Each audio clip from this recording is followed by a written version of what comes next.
becomes the path I tread. I will rise without fear.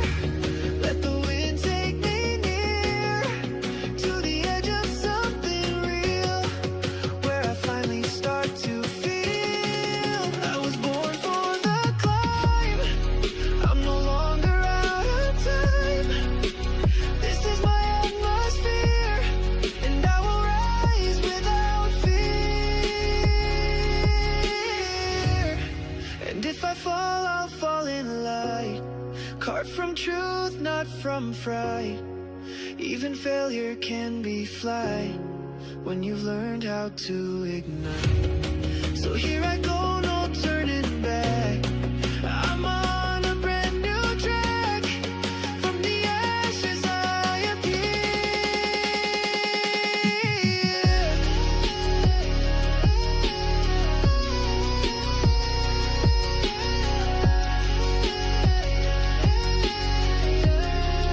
I will rise without fear.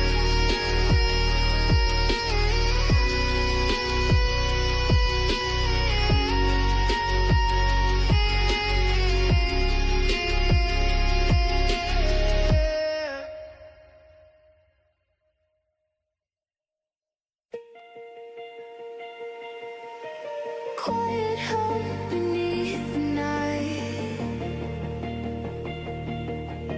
silver lights and fading light, breathing in the open air, every thought is floating there, footsteps on a shifting road, carrying the hearts we hold.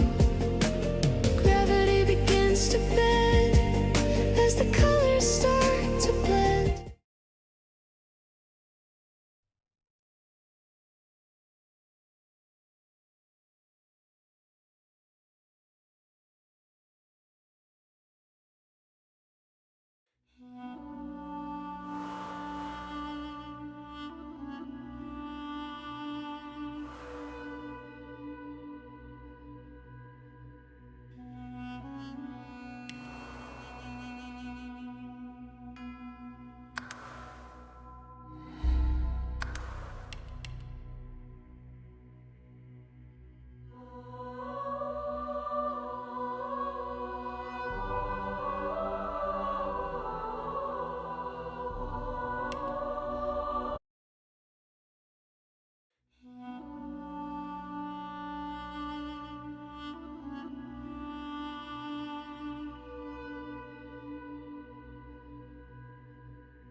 I used to be a slave, kept under the thumb of the master, the bastard that made me hunt down my own kin. How did he do that, you ask? With the living scar you see on my cheek, this horror that takes no more than a song sung by Master Dearest to control my very thoughts. But now the tables have turned. I broke my shackles, and when I finally find him, I will make the Master sing a very different kind of song.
It all happened like I knew it would.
I fly above the ache. With every scar, a spark I make. You can't cage what burns so bright. These glass wings were born to fight.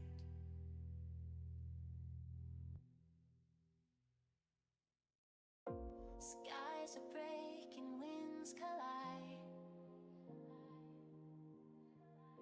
Chasing dreams across the night. Every moment slips away, but the current makes me stay. Through the chaos I can see a horizon meant for me. Feel the pressure start to climb. Every second beating time. Lift me higher, let me soar. Through the jet stream I want more. Jet stream,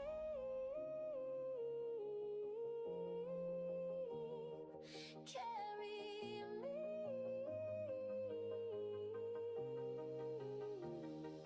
Jet stream,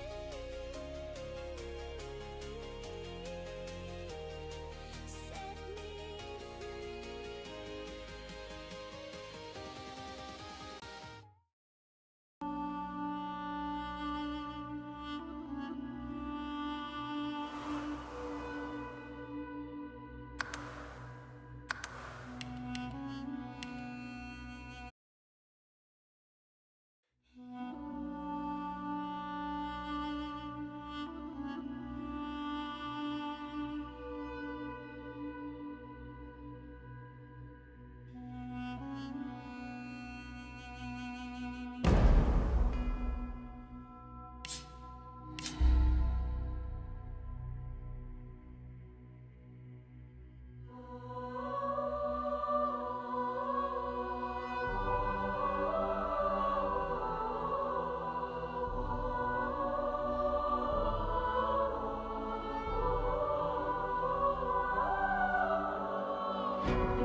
It all happened like I knew it would.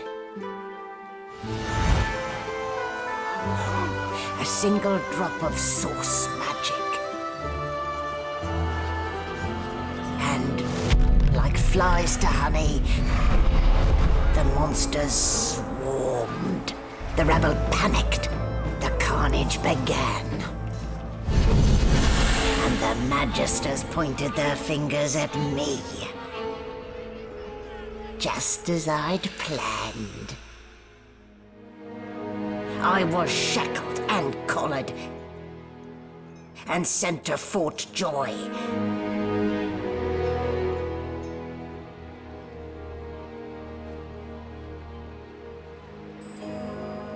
I'd come here to kill Godwoken.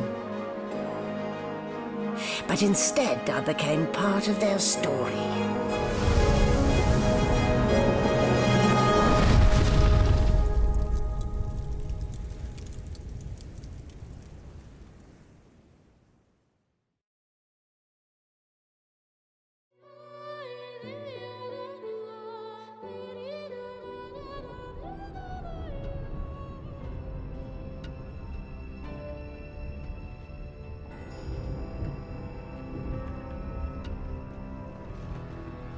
So, still a bit groggy, are we? Don't worry, the sedative will wear off soon enough.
Easy now. No need to hurry. Get your bearings and report to me upstairs.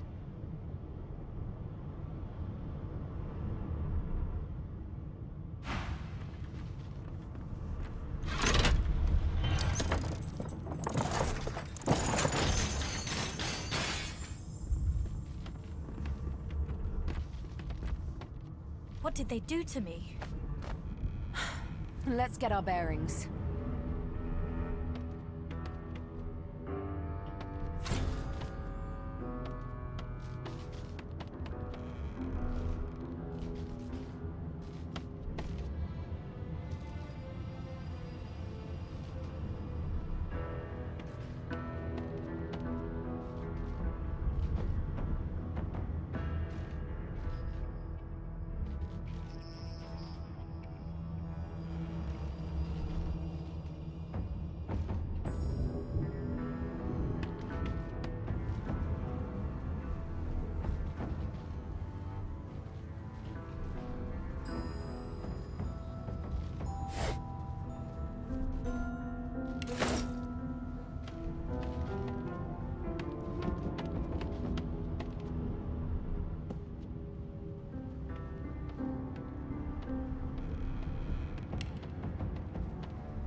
Locked.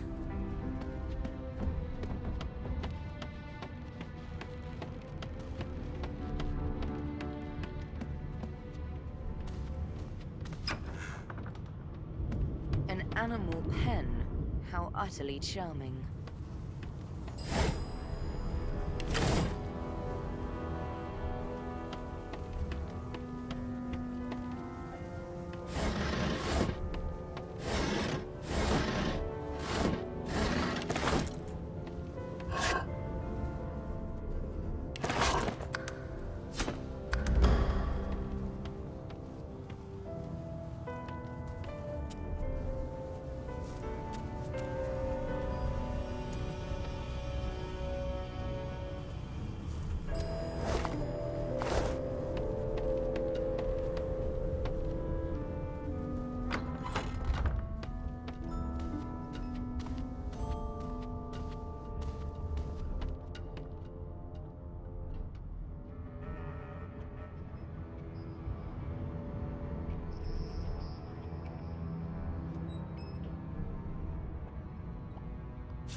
Get me out of this cage and I'll make it worth your while. You in?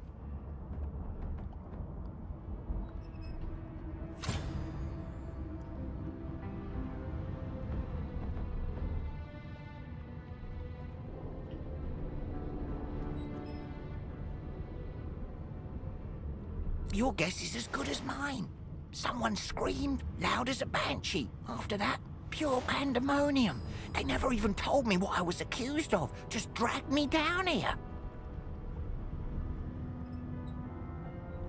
Set me free, and I'll set you free. A fair trade, I should think.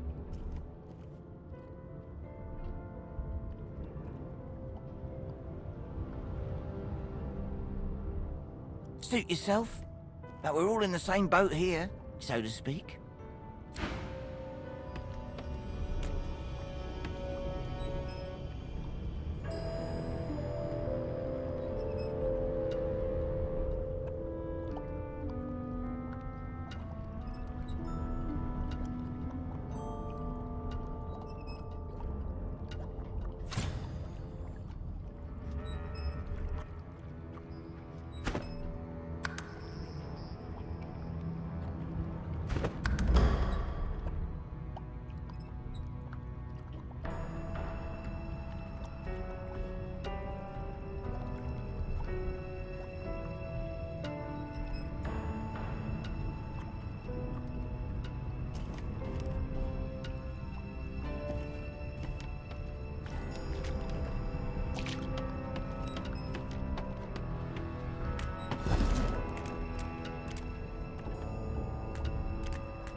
Empty.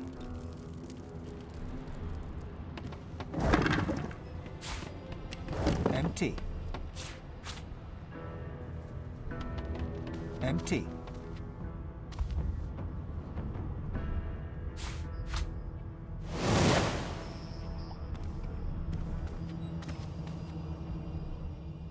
Empty.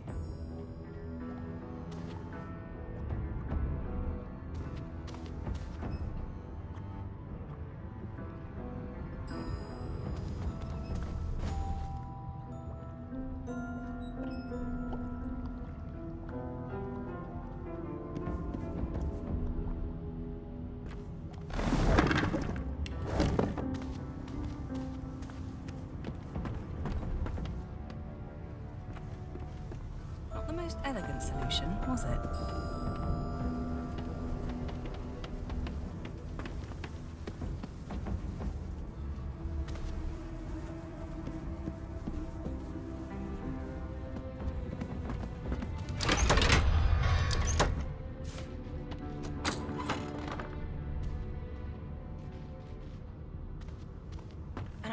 where I started. Nowhere to go but up.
I should have known there'd be trouble.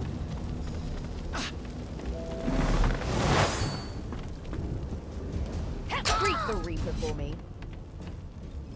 I'm not one to let sleeping dogs lie.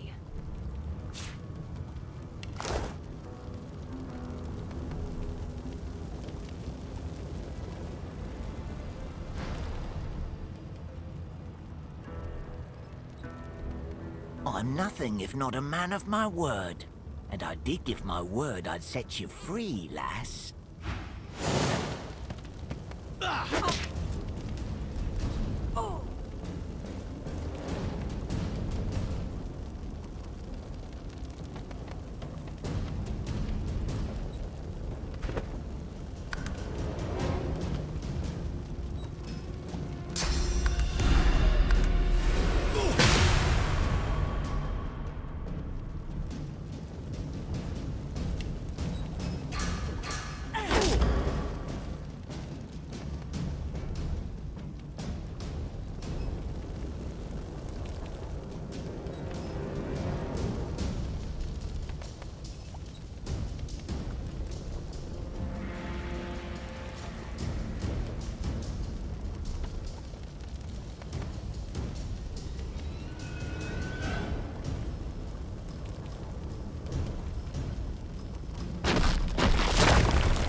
her fluffy coat, the sheep eyes you balefully, her rectangular eyes like letterboxes to the void.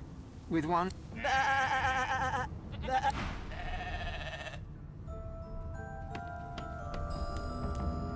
Did you expect a needle?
Why, you're looking a bit more chipper.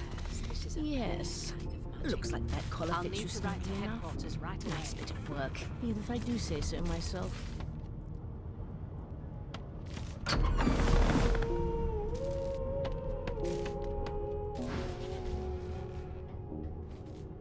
In the meantime, your next stop will be Magister William. All passengers have to be registered in the ship's manifest, and he's the chap in charge of the logs. You'll find him on the other side of this deck, in the officers' quarters.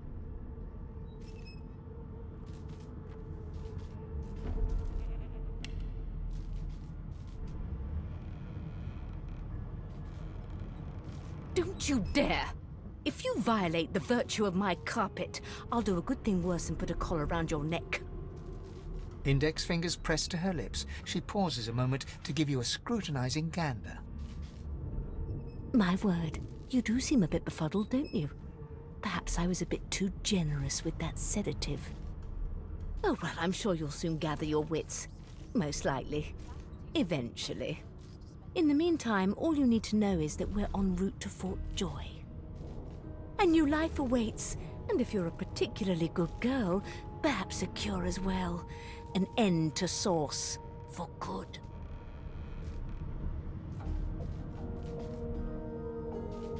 She frowns and peers at you closely, concern clearly etched upon her face. Delusions such as these are rare, but not unheard of. I recommend a cup of mulled wine and another night's sleep. Just take it easy. Why, for my peace of mind, of course. Why don't you try casting one of those Source spells of yours? See what happens.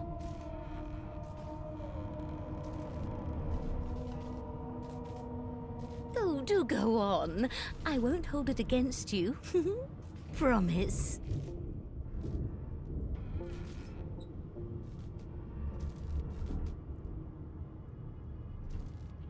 My, aren't we a meek little lamb? Perhaps I needn't have collared you at all, though it does look darling on you. So let's just leave it on, shall we? Because to answer your question, what this collar does is this. It makes you unable to cast Source.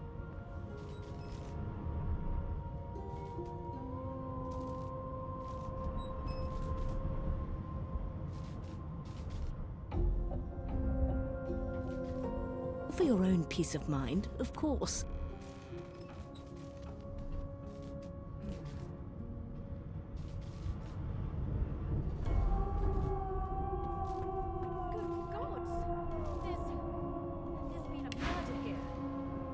Quite the mess they made.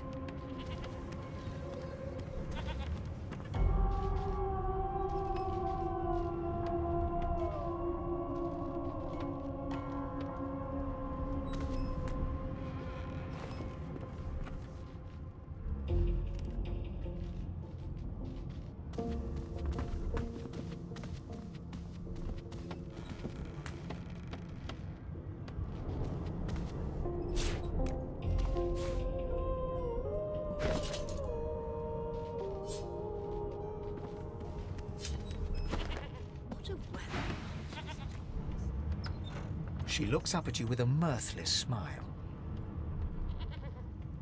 I was on duty in your room when the murder happened. You were asleep the whole time. Didn't even... You're one of the only indisputably innocent people on the ship. Unless you can commit murder in your sleep, of course.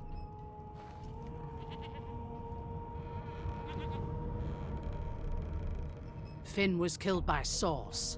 If a Magister could do that, there wouldn't be a Magister. It looks more like a passenger managed to slip their collar. And the rest, well, you see the evidence in front of you. Listen, I could use someone to keep their ears open among the passengers. Sometimes they clam up in front of a uniform. Bring me a good lead, and I'll throw in a shiny gold coin for you. How about that?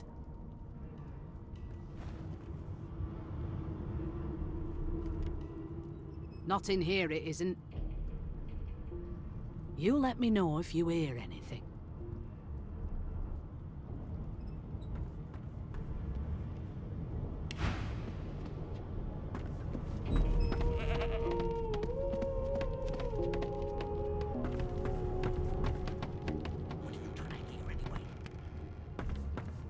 I'll tell you if you can keep it quiet. I don't need to listen.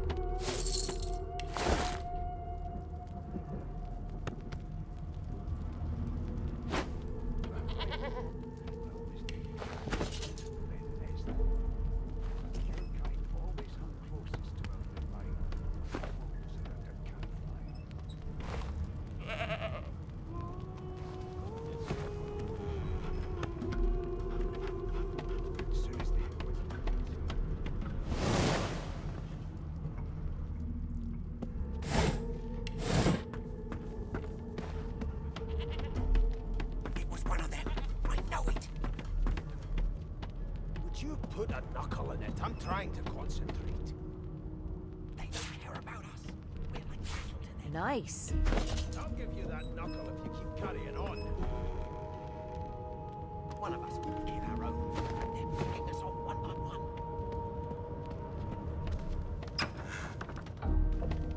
Keep with those bolts trained on her, and if she tries to run, shoot her to kill.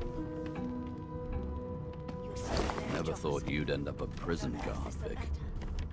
That right. I always knew you'd turn out rotten, then messed. You know all about it.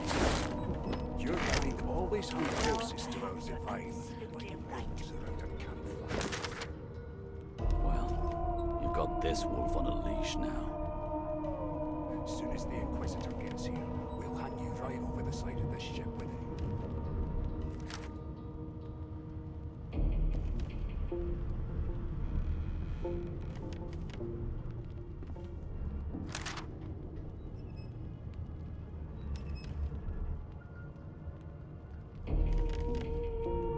Never thought you'd end up a prison guard, Vic. That right. I always knew you'd turn out rotten, then nest. Your kind always hung closest to our divine, like wolves around a campfire. Well, you've got this wolf on a leash now. As soon as the Inquisitor gets here, we'll hang you right over the side of this ship with it.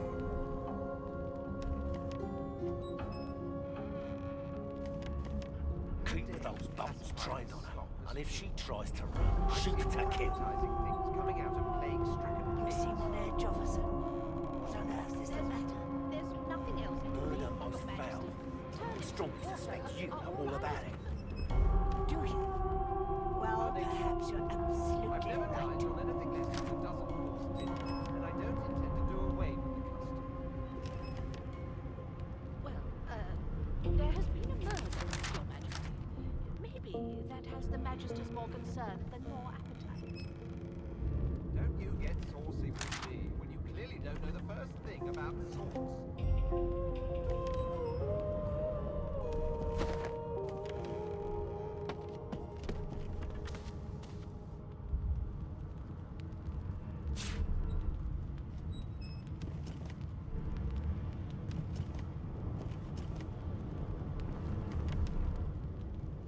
Keep with those bolts trained on her, and if she tries to run, shoot to kill. You seem on edge, almost fell. And I strongly suspect you know all about it. Do you? Huh, this again. Perhaps you're absolutely right.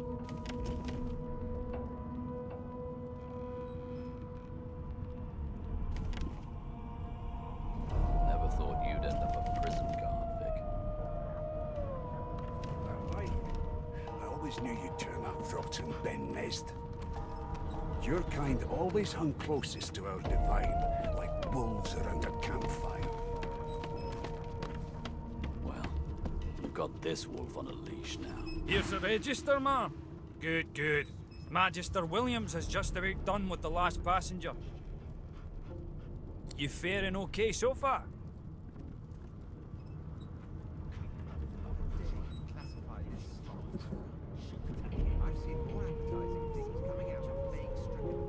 He tugs the collar of his uniform and chuckles. Sorry you're upset, ma'am, but we all wear what we wear for a reason. You head on in now. Williams will get you sorted fast. I don't intend to do away with the custom. The elf is reading a volume of Cranley Hubert's famous encyclopedia. He looks up, his big round eyes scanning your body, absorbing every detail. He reaches out and examines your face, tugging at your ears and prodding your nose. Fascinating. He sits back and returns to his book, flicking quickly from page to page, completely oblivious to your presence.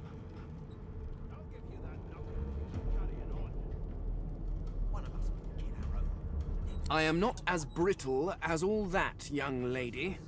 My fingers will hardly... Although perhaps you mean... Oh dear. I seem to have crossed some cultural taboo. How... difficult. You have my apologies, fellow elf. Perhaps I should demand the same from those red-cloaked humans. They laid their hands on me more than once.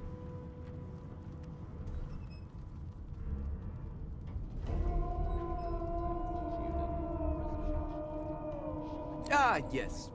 The niceties.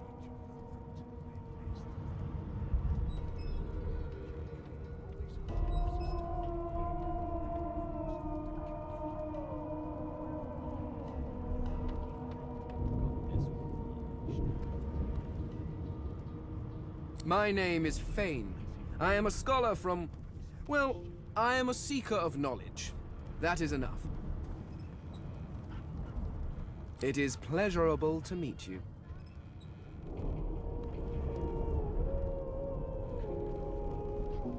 Hardly. I've been reading this one for several minutes, and I have yet to find a single insight into the mysteries of the universe. It is simultaneously too detailed and insufficient. I know the beginning of this tale and the end, but I am rather missing the middle. Tell me, what do you know of our world's history?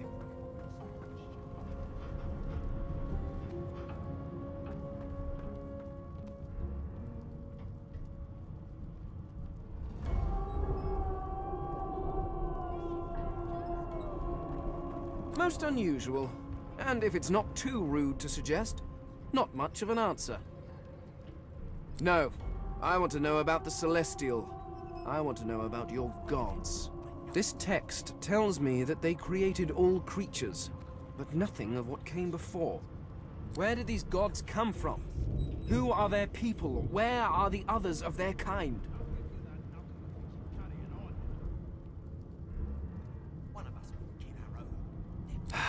Of course you don't have any useful information. Why did I expect anything else? Now please, run along. I have a world to decipher. No amount of pestering will get the elf to take his eyes off his book or respond to your questions. I'll tell you if you can keep it quiet long enough for me to listen. A broad dwarf sits totally upright on the bench, eyes closed, palms face up on his knees. His beard is a cascade of meticulous plaits, each one braided through with golden medallions. He raises an eyebrow as you approach, but doesn't open his eyes. Listen up, Ghetto. You hear that?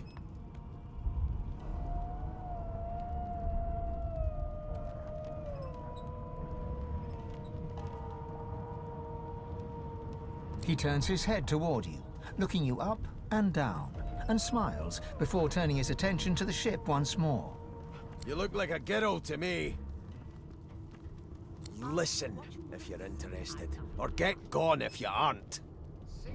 The ship, of course.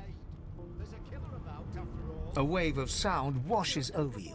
The unintelligible chatter of your shipmates, the groaning of wood from floor to ceiling, the boom, crash and crackle of waves around you, complaints from the sea itself. And? Sick as a leper's cat. From the state of it, I'd say she's being cared for by a bunch of beardless babes who never loved anyone but their own mums. But there's more. Listen close. There now, just like that.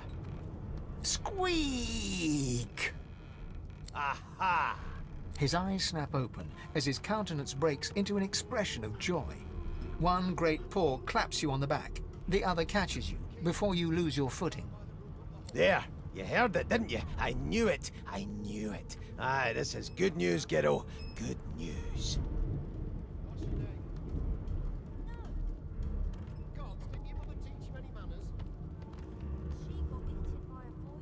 It's the wheel. Don't you see, you beautiful idiot? Squeaks whenever the helmsman jerks it clockwise, which means we're heading east. Pardon my beard.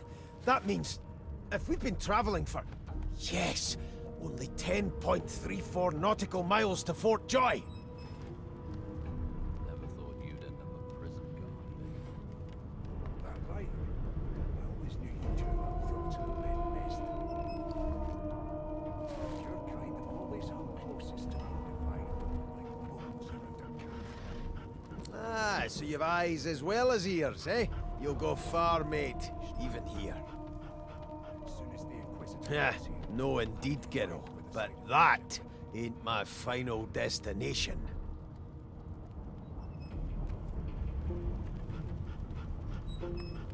The dwarf leans back from the table and strokes his beard, gold medallions jingling merrily. His eyes roll over to you. That'll be all, thank ye kindly, kiddo.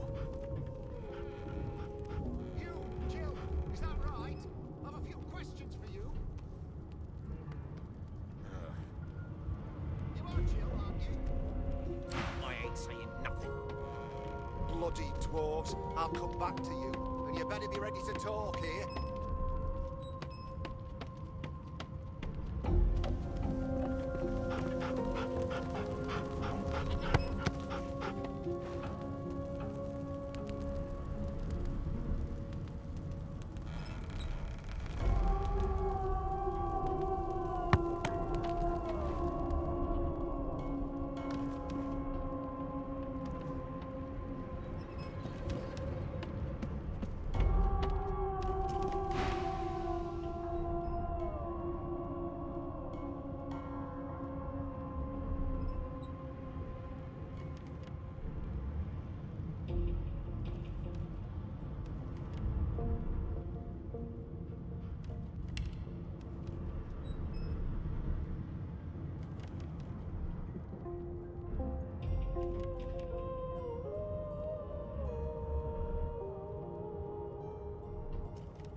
Subdue her, men, quickly! If she casts source, the Voidwoken will come. She smiles with wicked satisfaction. Precisely.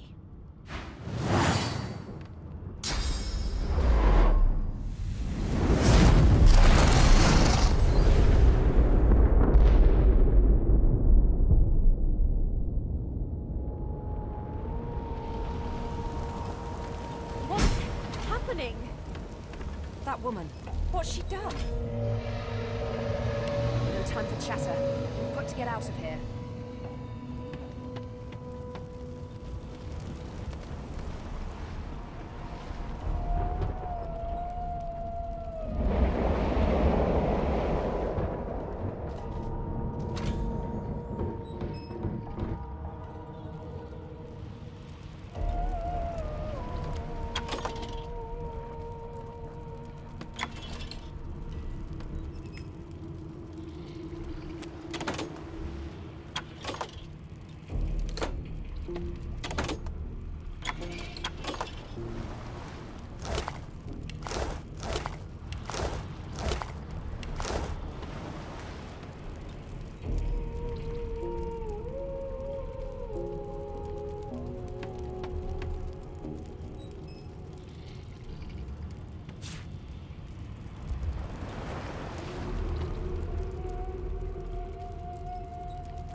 Not long before this thing snaps into splinters.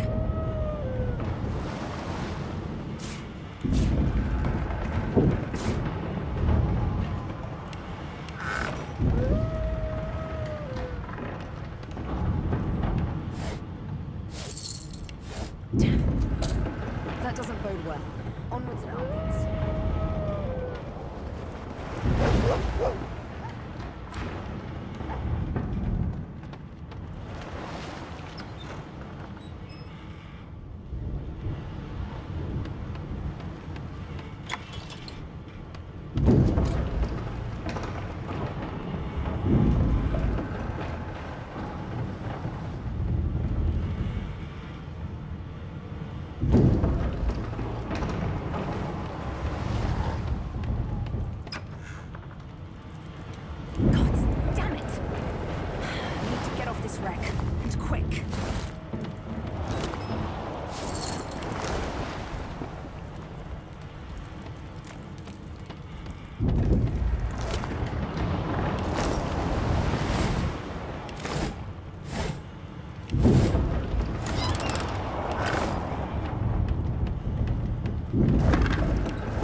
On the door was painted recently, judging from its pungent scent.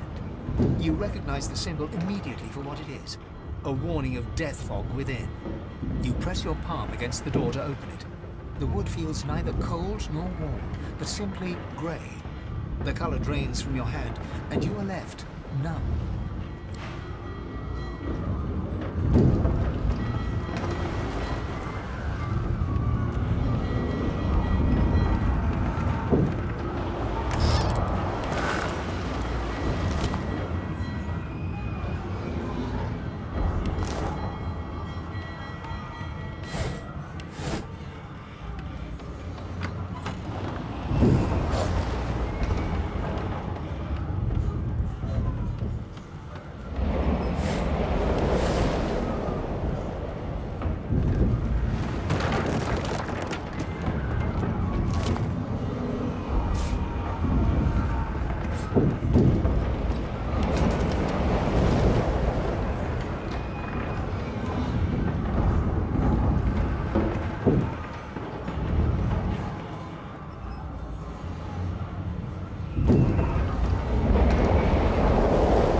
face to face with an undead. His skull is bizarrely angular, and a glorious jewel sits in the middle of his forehead.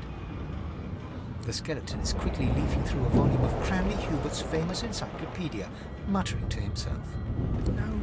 No! What damn fools record knowledge on a pulped tree? It catches fire, it turns into must when wet.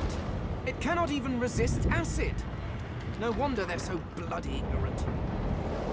The skeleton looks up and notices you for the first time. Oh, it's you.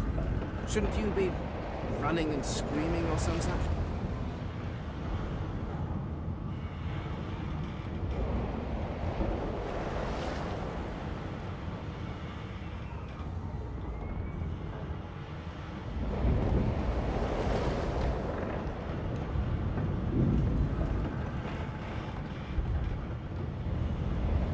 The skeleton groans and looks back to his book, frantically flipping from page to page.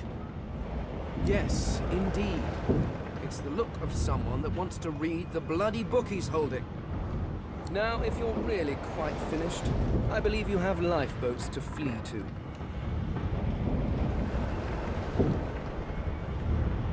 Please, I was no more an elf than you are those rags you're wearing.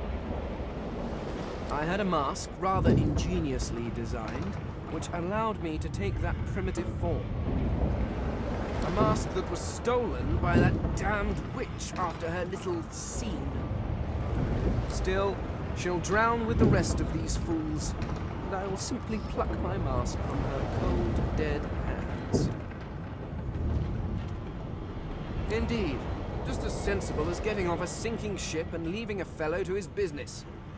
I would say good day, but it seems quite likely that you're about to die a rather terrible death, so... The skeleton shrugs casually and returns to his book.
Who was that howling?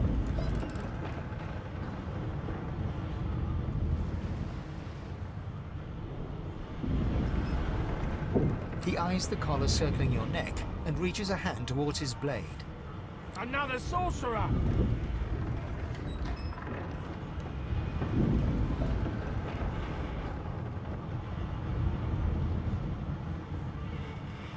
Even if I knew how to rip that thing off, I wouldn't. Some crazy banshee comes screaming through, and now we got void bugs swarming up top. Saw it coming, I did. Sorcerer mutiny.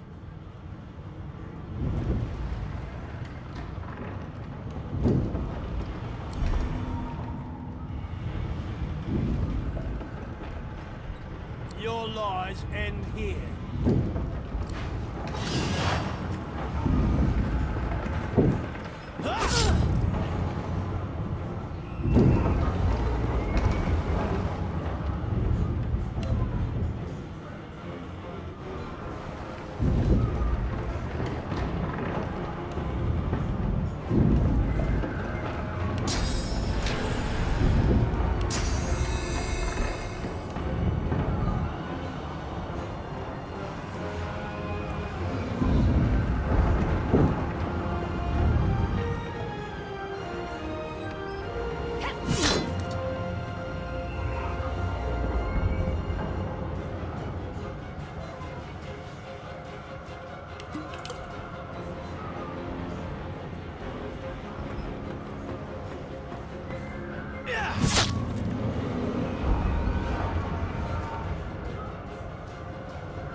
Alexander, the boy bishop that would rule the world. Oh, the folly of Alexander, the boy bishop that would rule the world. Oh, the folly of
The door groans open, but an ashen...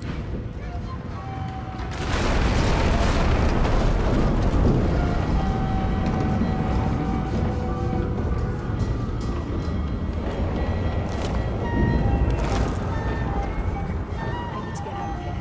Now!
The dwarf yanks at one of the nearby ropes to no avail. But there are other people down. We need to help them. You see those tentacles, kid? It's time to get out of here.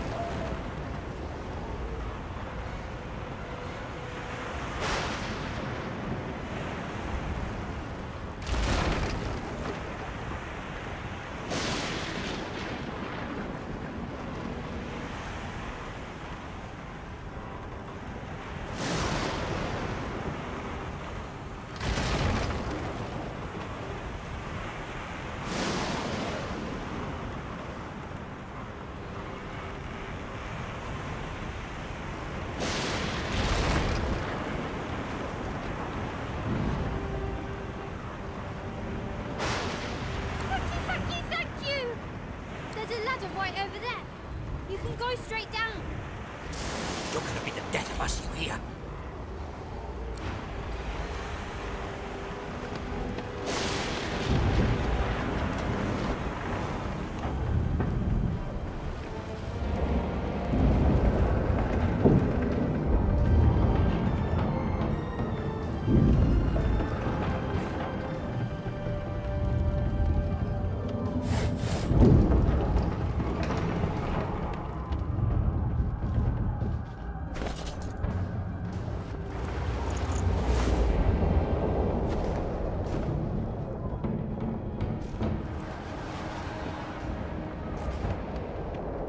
The Magister lies on the floor, unconscious and bleeding from a dire-looking wound.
I have plans for you, child.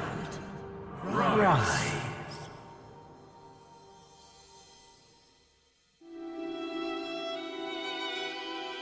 Honorable Dallas, we lost a ship sailing sorcerer prisoners to Fort Joy. We assume some escaped and broke their collars. Their vile magic lured the Voidwoken. All who were aboard are presumed dead. Yours faithfully into eternity, High Judge Oriven.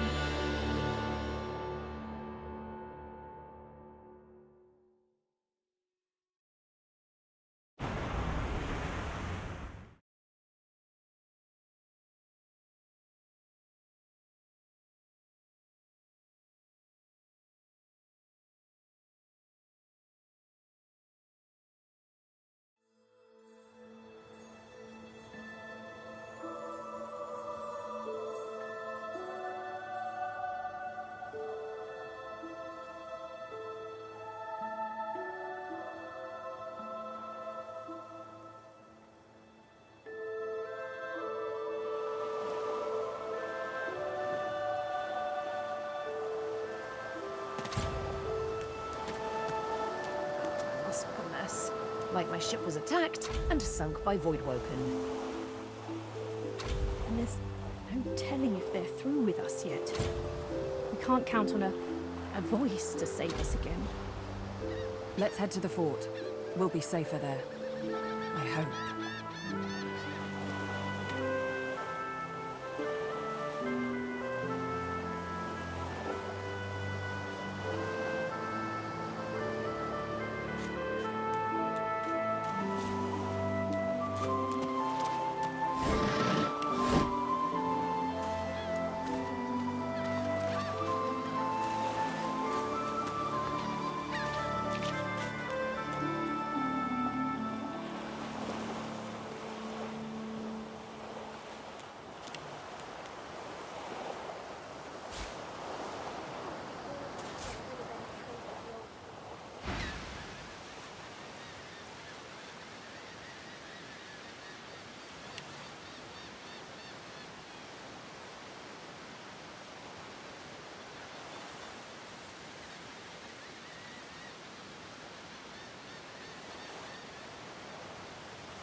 I'm not supposed to talk to strangers.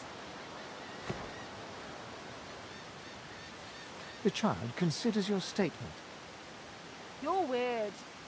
Are you a sorcerer? One of those guys that brings the bad void things here? The child looks at you straight on, unafraid, searching the shadows cloaking your face. I don't see any source on you or me. I guess they're wrong. Or crazy. Maybe you're right. At least they don't mind where anyone goes. They know we can't leave the island. And it's a lot nicer out. They're gone now. Their Magisters took them already. I guess now they're cured. But you didn't die.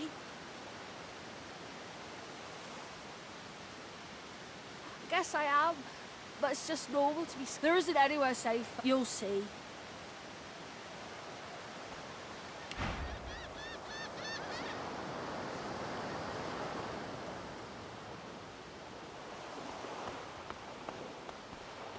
I thought the Order would get rid of any trace of the old Source King.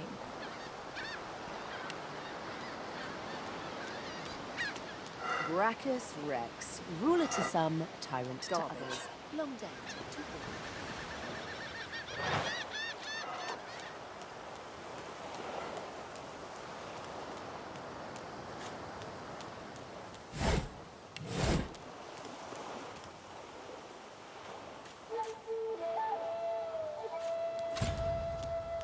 Voidwoken. Those are the same beasts that sank our ship. Damn, they made it to shore.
stare at the slain beasts and comment that they must have been the cause of the shipwreck.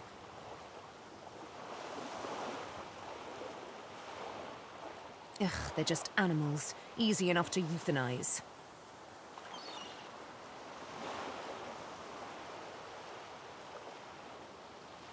This is no time to linger. More of these things could still show up. It was good to see some of them bleed after what they did to the ship. Magister Jalen from the ship. I would have chosen a swifter death for him myself.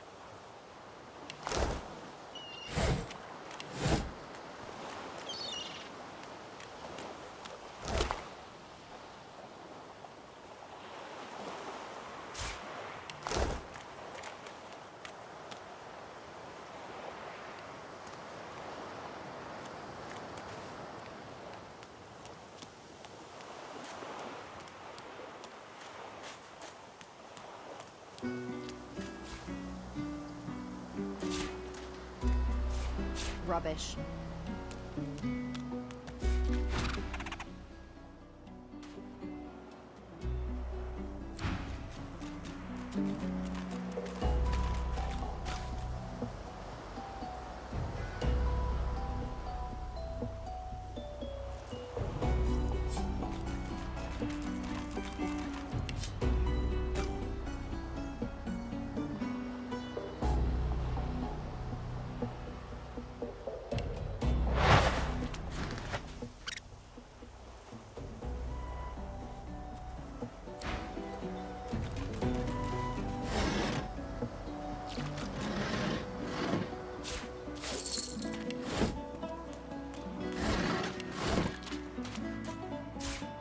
Junk.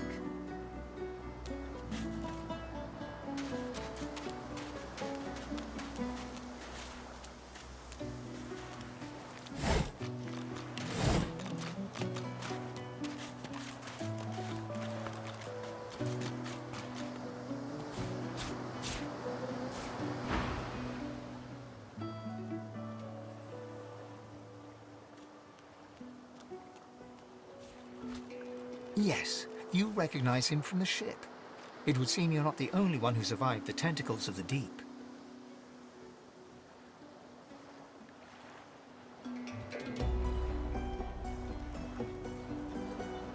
The lizard turns about with the graceful ease of a dancer, or a duelist.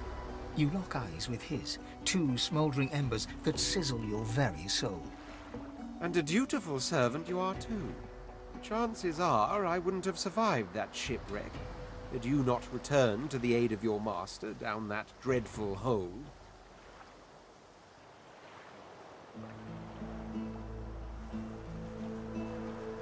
You have my gratitude.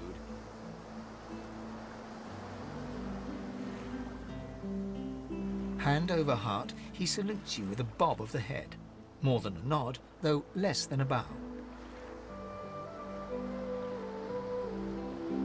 Yes, I'm sure you've all the makings of a hero and all that, but let's not get carried away, shall we?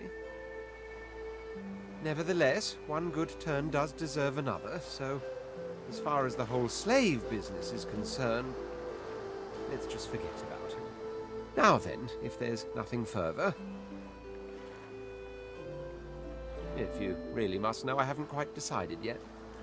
I've a frightful amount of things on my mind, hence my standing here contemplating the waves. He sighs dramatically. Tell me, what do you see when you cast your glance over this ocean? Memories. Quite so. He looks out over the water once more, and so do you. A few tranquil moments pass as the waves lap against your thoughts. As for myself, when I consider this vast expanse before us, I see an empire. I see continents dotted with mighty cities, and shimmering along the soft curve of the sea's horizon, I picture the palaces that formed my paradise. Lot. What do you mean, what do I mean? I mean just what I say. I had a very actual empire that I lost. Suddenly, having all the air of being deeply offended, he stares at you with utter incredulity. Well, don't just stand there gawking like an ape at an abacus. Or do you really mean to tell me you don't know who I am? Well, more's the damn pity, isn't it? For I am the Red Prince, the All-Conqueror, the World-Tamer, the Spouse of the Sun. Of course you know me. There's a brief moment's pause, during which his grandiloquent pose deflates ever so slightly. That said, I suppose I must own up to the fact that I find myself rather in between all-conquering and world-taming opportunities at the moment. The grandeur that is my fate has hit a bit of a snag. But never you worry. For the throne I was destined, and my throne I shall have.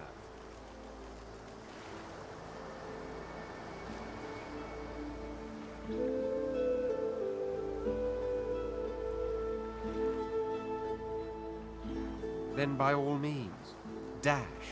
He watches you depart without another word.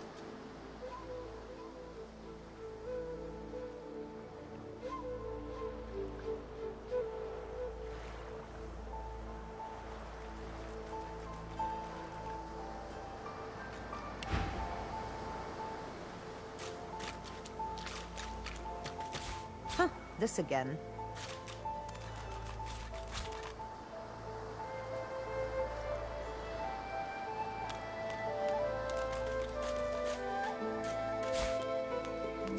Rubbish.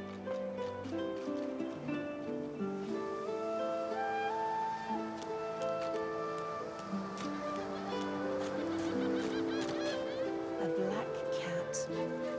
Beauteous creature. Almost as graceful as I am.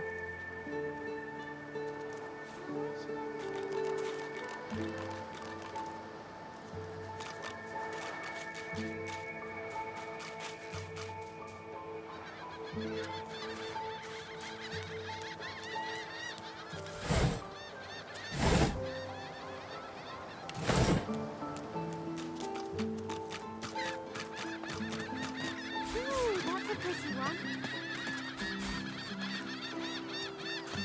Boring.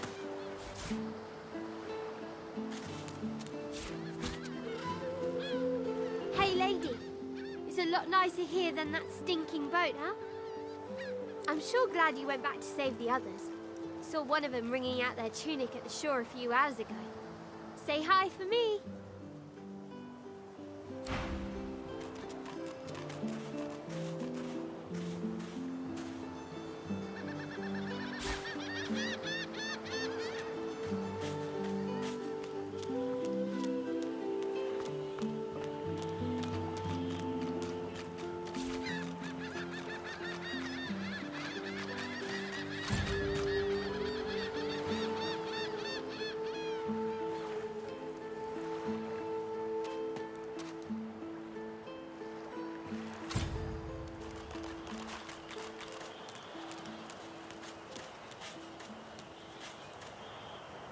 Your godmother has asked you a question. Answer him.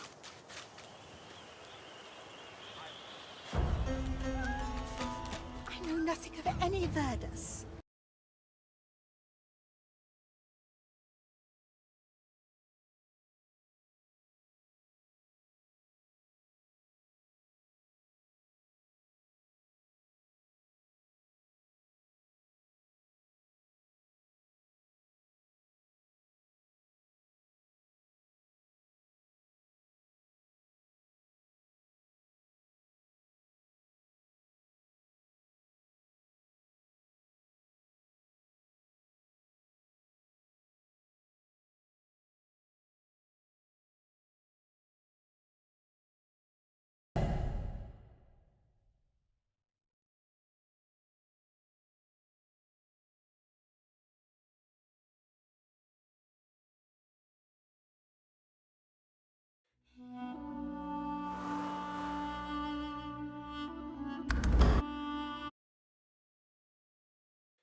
found something.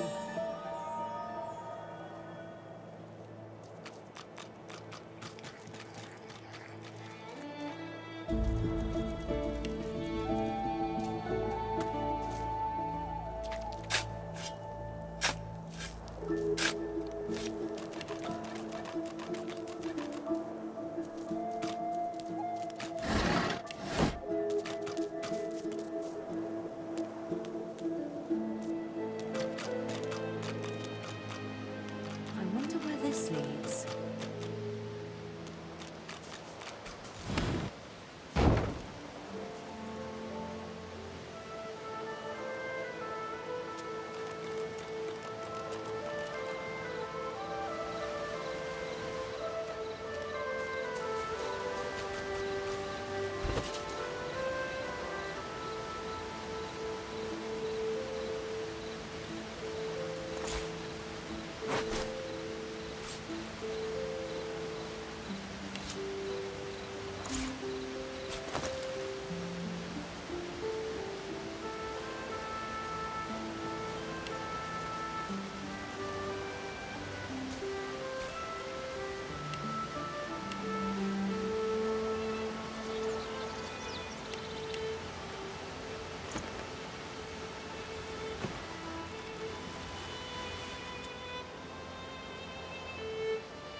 As the alcove opens up, you see the same skeleton that you met on the boat before it sank. He's still not wearing his mask.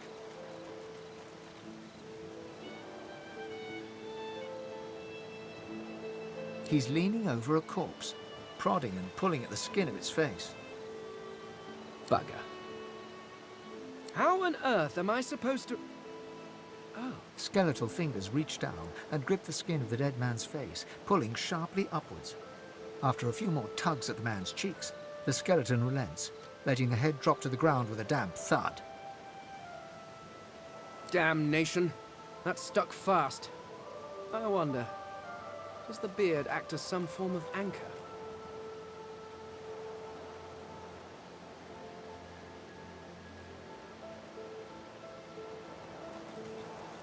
Ah! No! Stay back! Don't... Oh. It's you. I must admit I'm surprised. Perhaps you're more buoyant than I suspected.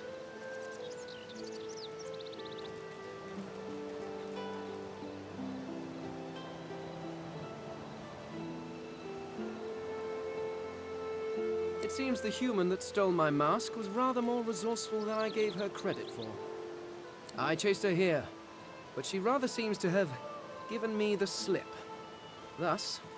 He turns back to the body, prodding at its face cautiously. Why, its face, of course. What other use would I have for some rotting corpse? A face that seems rather stubbornly attached to his skull. I would normally employ a tool to delicately but viciously rip the face from the body. I could then craft a mask to hide my bone. But as I lack such a tool... The skeleton grabs the corpse by the cheeks and pulls hard, grunting in frustration as the body's skin holds firm.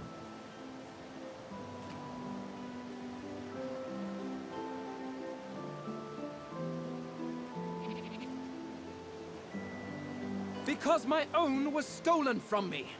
And the idea of being chased across Rivellon by every idiot with a torch does not appeal.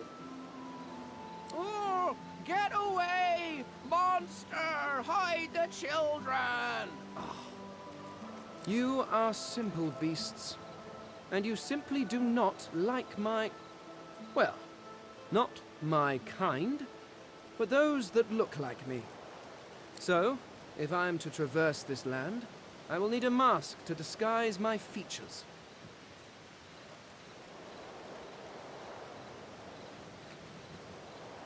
Oh, don't be ridiculous.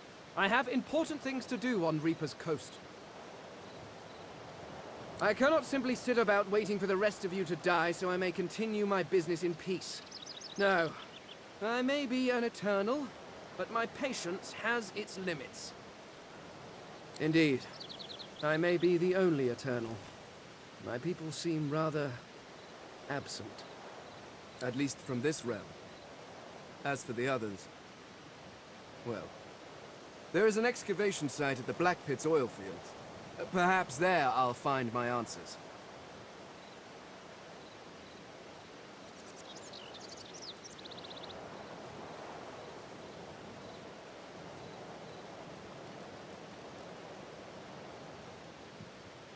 Well, that hardly seems relevant. But if you must know, I was inconvenienced for a time. Several centuries, in fact. Or perhaps millennia. One tends to lose track.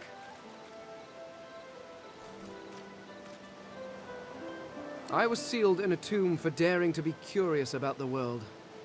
It seems our king did not agree that the universe should be explored to its full potential. Perhaps I should thank him. It seems I was spared whatever happened to the others. I wonder if flowers would be appropriate. Ah, well, that is the curious thing.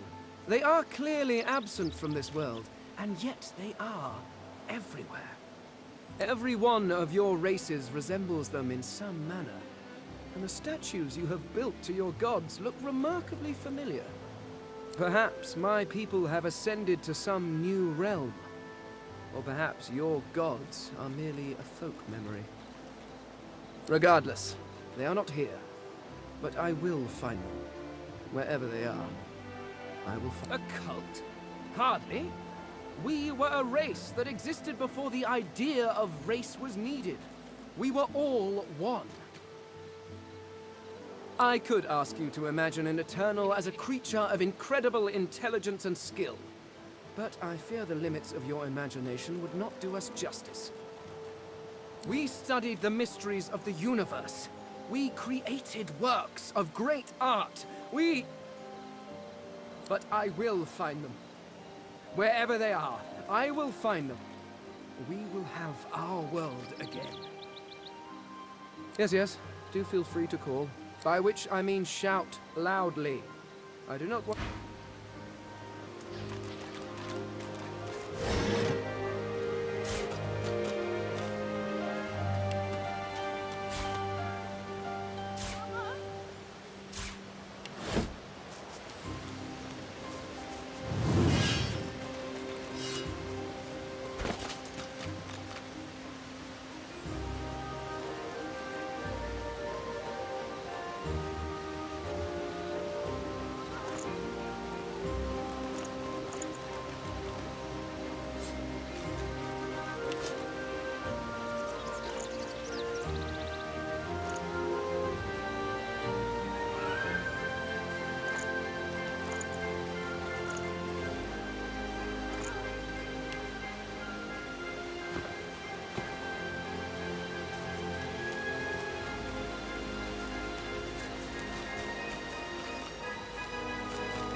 The child quiets and seems comforted by your presence. She looks up at you with curious eyes.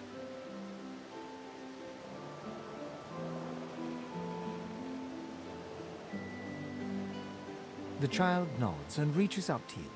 As you hold her, her breathing grows slow and calm. Her wet face is damp on your neck. She lets go and looks up at you with a small smile. Thanks. You're nice. You can have this. I found it outside, but I can't read it yet. That's next year, and then I'll learn it. She nestles back into her spot on the ground and starts tracing figures. A little family in...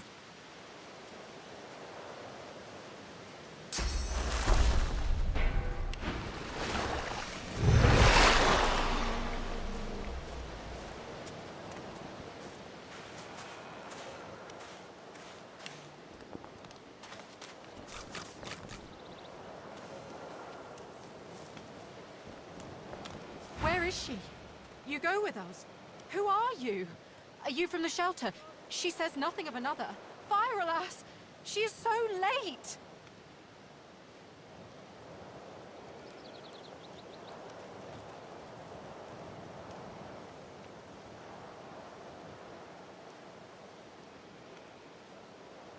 Never mind. It is not your concern. You leave. But... She leans forward. Her eyes are wet with fear as she takes your hand. Please, do not lead anyone here.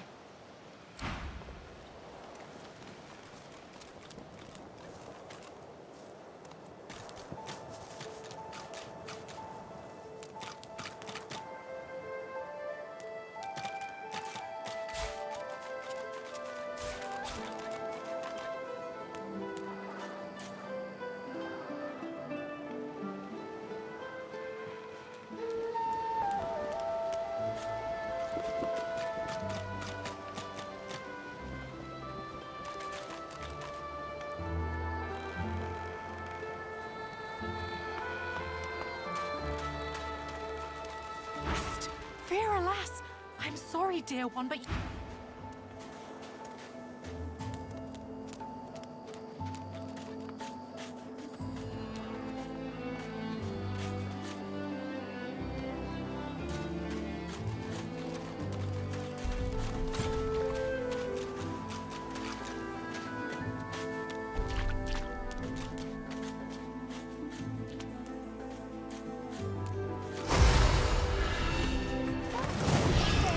They're transforming.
Swallowed too much seawater by the looks of him. Foolish to attempt an escape by sea in these waters.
averting our cause. Atusa, please. Your Godwoken has asked you a question. Answer him. Need I repeat myself? I know nothing of any Verdus. Stay back, sorcerer, and stay silent. Our Godwoken speaks.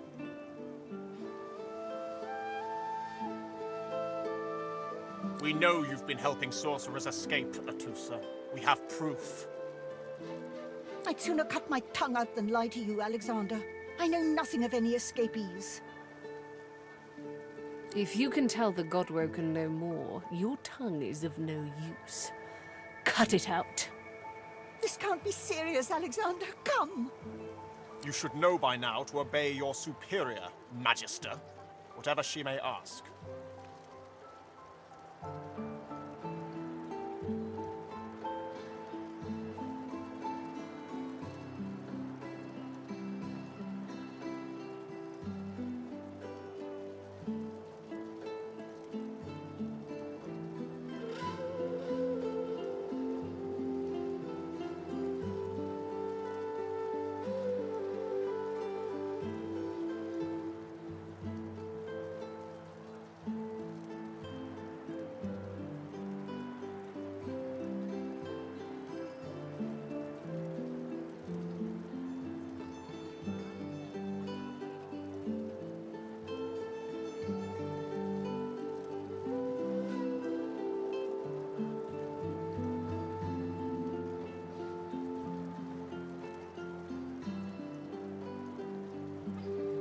Stay silent, elf!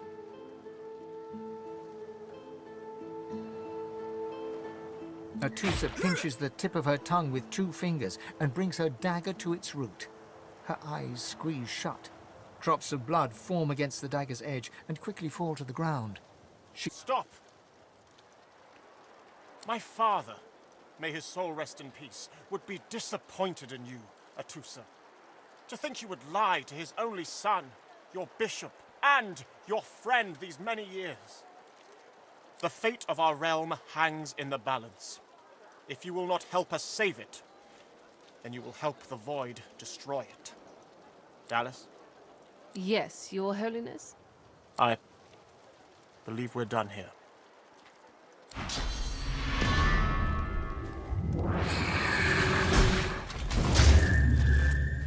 What a waste. Come, we'll be needed elsewhere.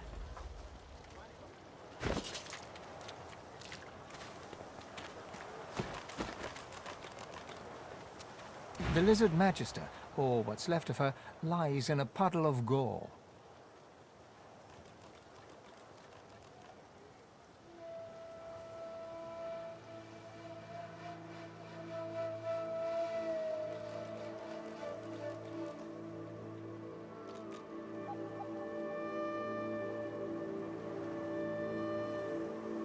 Ugh, to hell with her. Those who serve like slaves will die like slaves.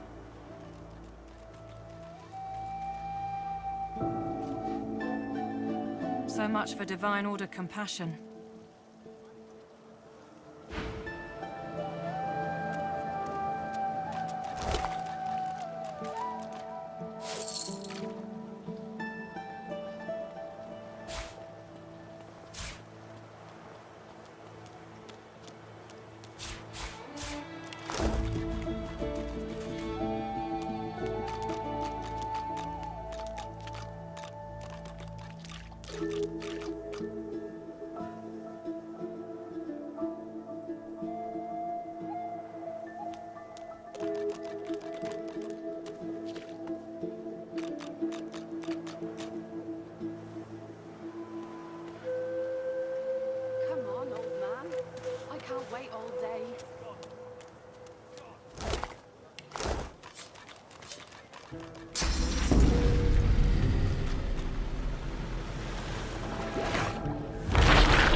he.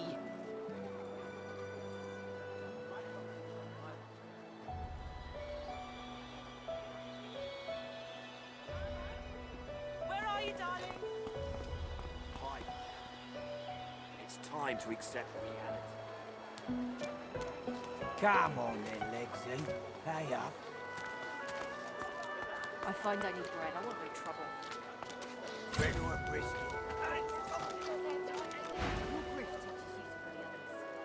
Losa, the dark-eyed jokester you met aboard the ship, waves enthusiastically and dips into a mock elegant curtsy. Back then I was Madame Josephine Gribbles de Pube, and you were... you. Glad to see you made it. Nothing like a nice tentacle slap across the moor to set the tone for the week, eh? How'd you escape? I saw you fall. We all did. Thought you were done for. When we get out of this place, I owe you a pint. So you managed to swim to safety, is that it? What about when you were in the water? Didn't hear anything unusual, did you?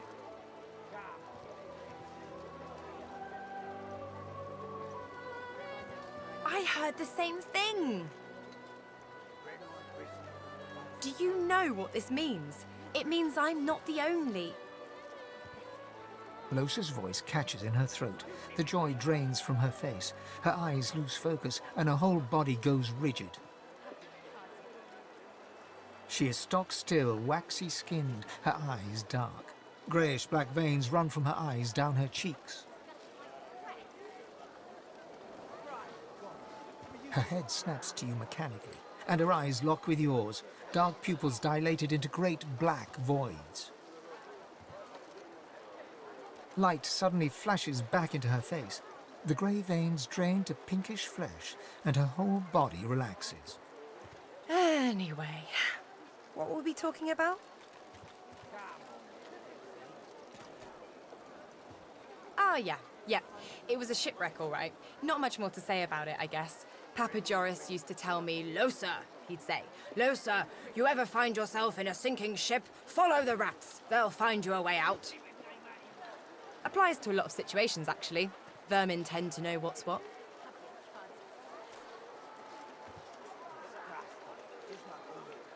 I've given a few shows around Reaper's Coast. Might be you saw a poster or a flyer. Might be you even heard about the, incident. Well, I was giving this concert up on Overlook Hill. There was a great crowd. They were really feeling it. But I guess it was too good. I had me a little sauce flare-up. Everyone went a bit, I don't know, wild, rabid. I snapped out of it before anyone got hurt, but the Magisters caught me backstage afterwards.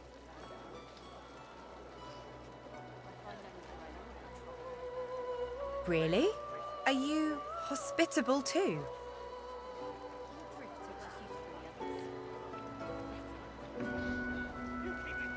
Put it like this. You've never been a host, I bet. That's because you're an infested clump of leaves on the side of the road. That ain't bad, though. I'd give just about anything to be like you. But I'm a roadside inn. Red door, flowers out front, friendly lady at the door beckoning you in for half price. Like a goddamn gold star inn for the disembodied.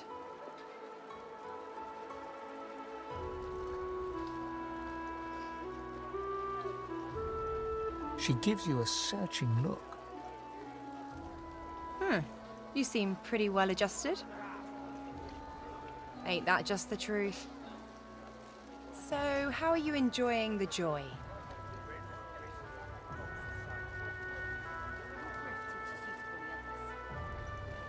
Yeah? I was just thinking the same sort of thing. So, you want to check this place out together? Strength in numbers and all that. It does, right? Before we head out, I've got more than a few tricks up my sleeve, so you'll have to pick which one I'll pull out if, when, push comes to shove. Lately I've been into the enchanting arts, but I can shoot, slash, summon, steal, whatever your little black heart desires. So, what'll it be?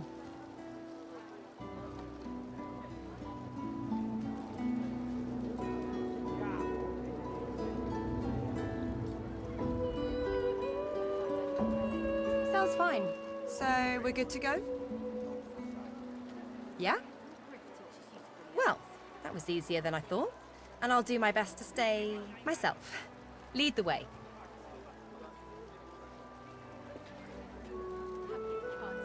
Well, duh. I'm sure that disguise will fool most people, but I'm a very sensitive and discerning soul. Most fleshy folks aren't really alive anyway. Don't sweat it. Or whatever it is you do. Now, let's go.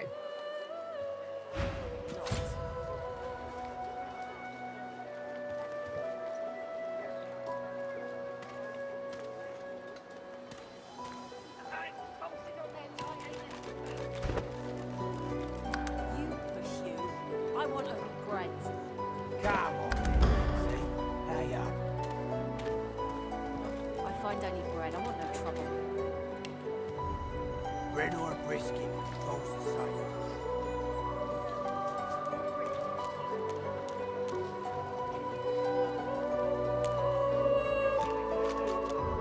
The shrine depicts Lucian the Divine, avatar of the 7 gods.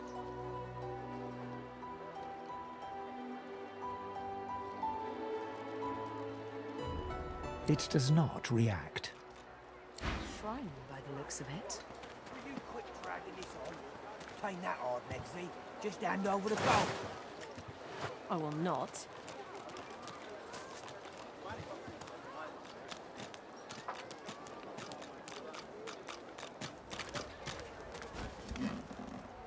Amidst a crowd of screws, bolts, and scraps of metal, the woman is manipulating a glove-like contraption fitted with 5 long metal skewers. She doesn't look up as you approach. And what you after? I ain't. Just seeing how it's made. She's clever, Dallas. Made these herself, for those bodyguards of hers. Boy, they're sharp. She looks up. You looking to buy something?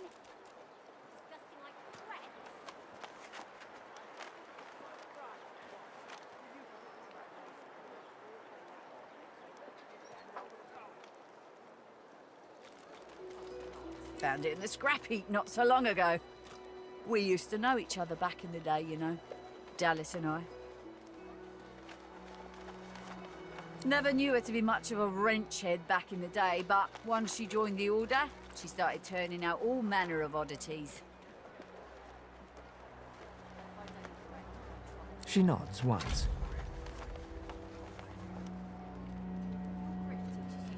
You looking to buy something? Or do you just want to waste my time with a whole lot of questions?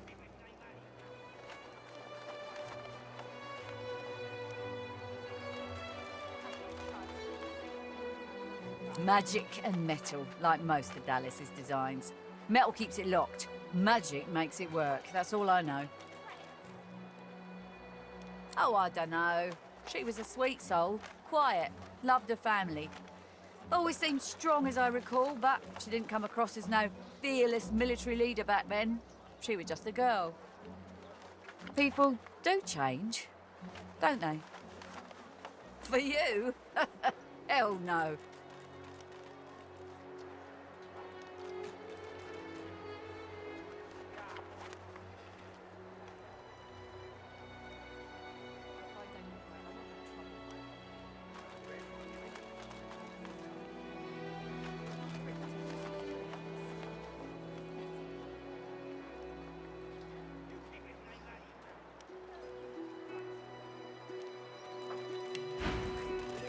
Have your cud.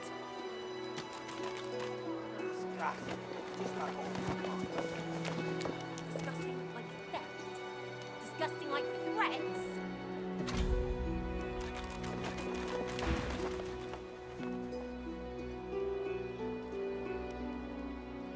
Worthy is exactly the right word. Yeah, someone who's proven himself might earn my time of day. Speaking of, you haven't. So buy or shove off. All manner of things. Have a look.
Who in their right mind would think of a thing like this? The woman looks up as you approach, wiping her brow with a grease... What do you need? Ha! The hammer got you curious. She nods once. Clever lass, her. Oh, I don't know. People do change.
Who in their right mind would think of a thing like this?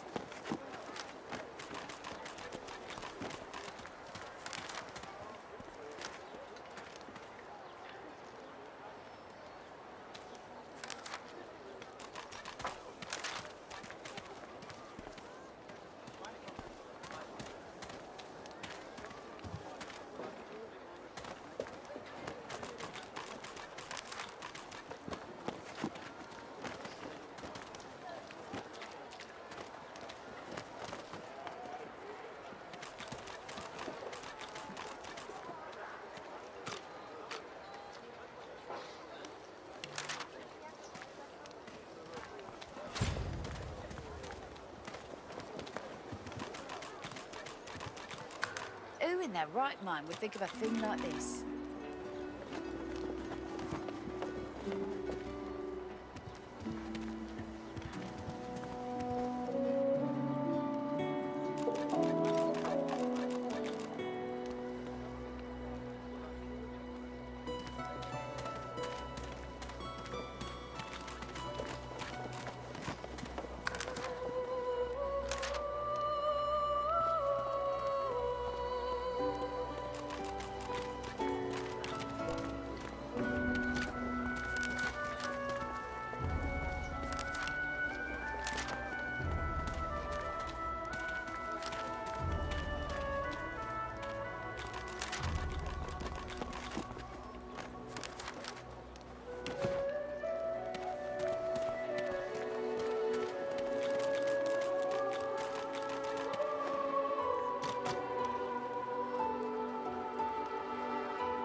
Nice and slow.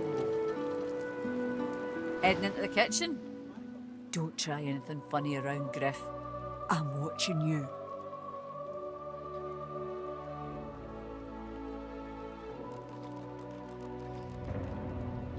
Well, he runs this place and everyone in it, including you. Better to make yourself useful to him if you're stuck here anyway. But careful. Don't want to catch Griff in a move along.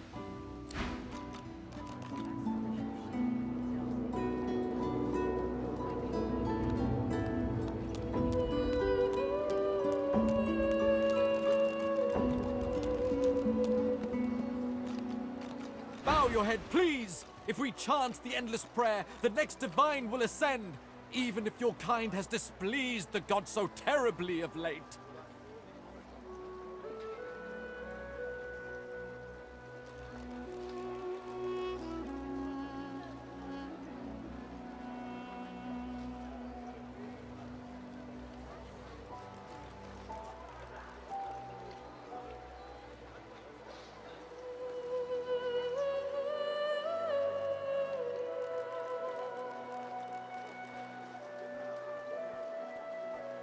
Haven't you heard?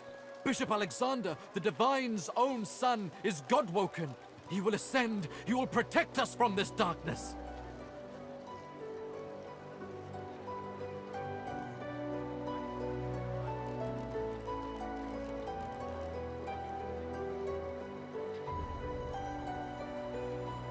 Do not doubt that he will come into his powers at any moment, and then he shall ascend.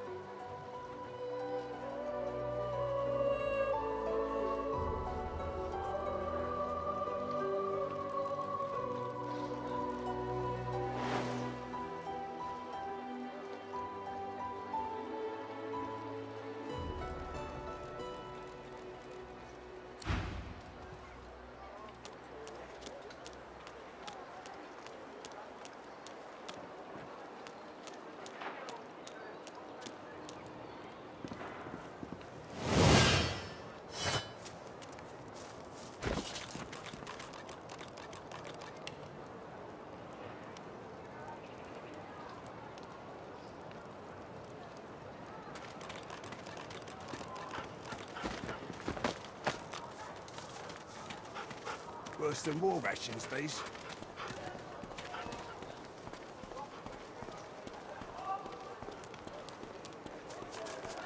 Don't tell anyone where Griff is slowly, methodically peeling the skin from a potato. As you approach, he looks up, setting the potato, but not the sharp little knife. What?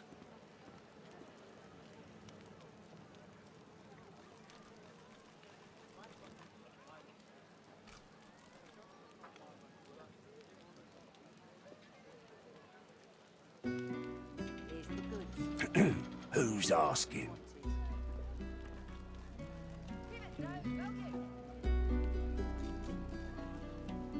He smirks and holds the little knife up to the light, watching it glint.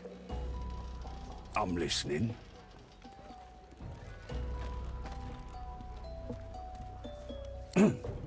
Thugs.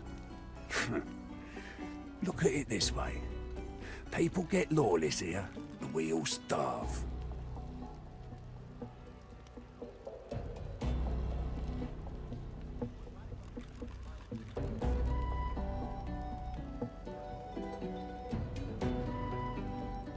Oh, they'll cure you of your sauce.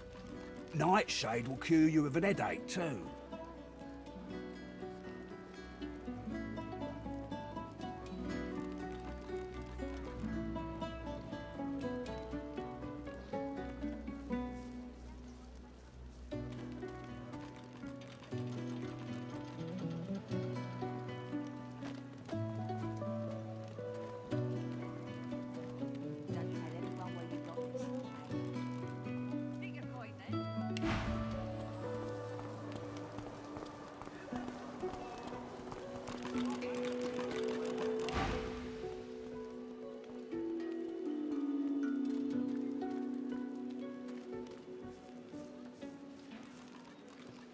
Can't help you there.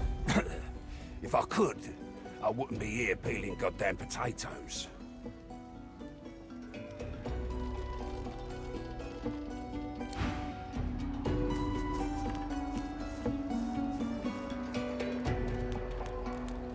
Let me guess. You're here for a match. Don't know what you heard, but they won't take it easy on you just 'cause you're an elf. You'll find out. Down the hatch, then. You're scared, are you?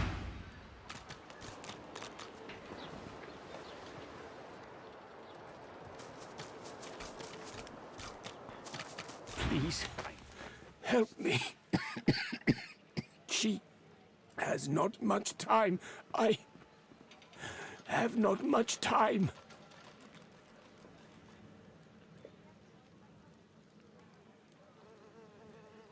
She is very important. I must return to her. Griff accuses me of taking his goods.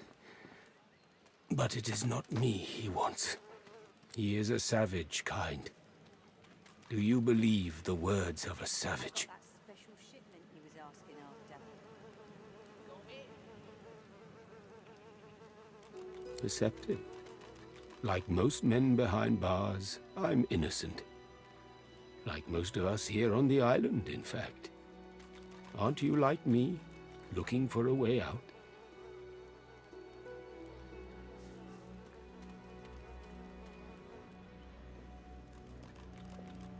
Some people settle in. They don't go poking around in Griff's kitchen. They find a quiet place, wait their turn. Not you.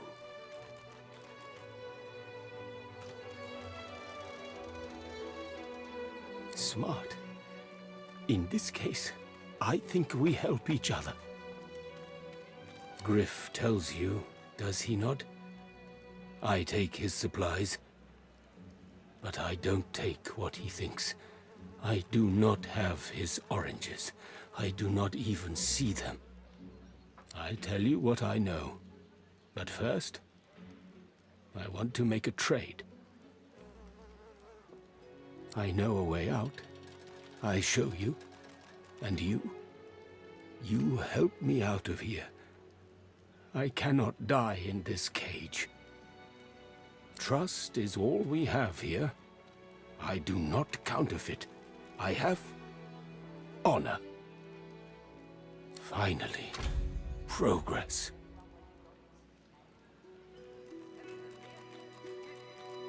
Griff releases me if he sees I do not have what he misses.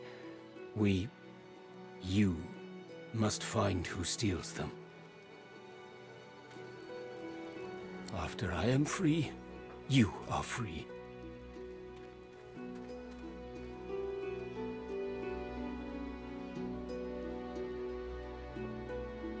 Griff is a powerful man. Power is mysterious, in case you haven't noticed.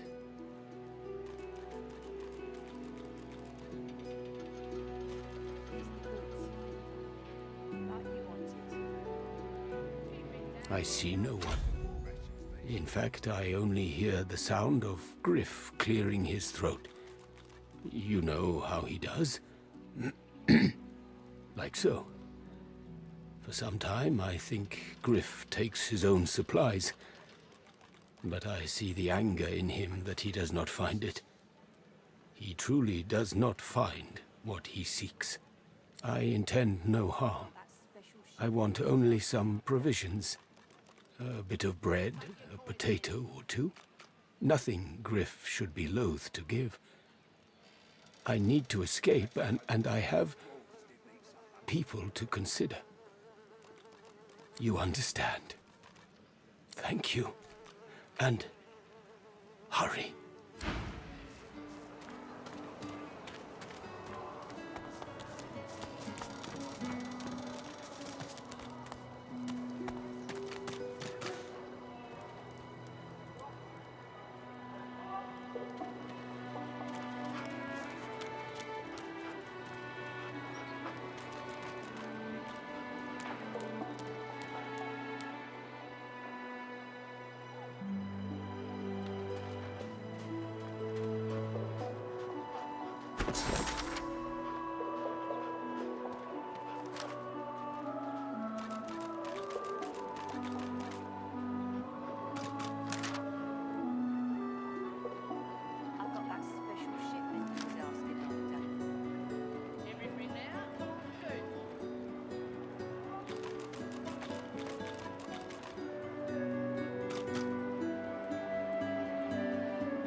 I got that special shipment you was asking after.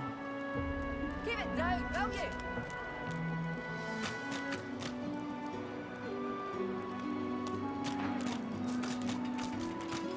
Hands out your pockets now. Think a coin then. What do you want, freak?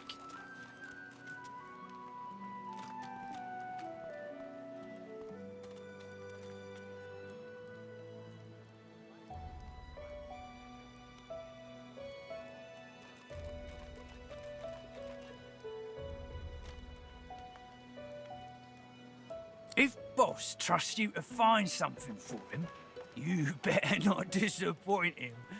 You won't like him when he's disappointed. Yeah, Boss is awful passionate about citrus. I can't get enough of the stuff. You mean that guy in the cage? Oh, I don't associate with elves. Fella says he's innocent, but you know how they lie. Boss will be fine. He's got himself in a fit state now, but as soon as another shipment comes in, he'll be right as rain. I got my good eye on you, bub. Mind your manners round quickly.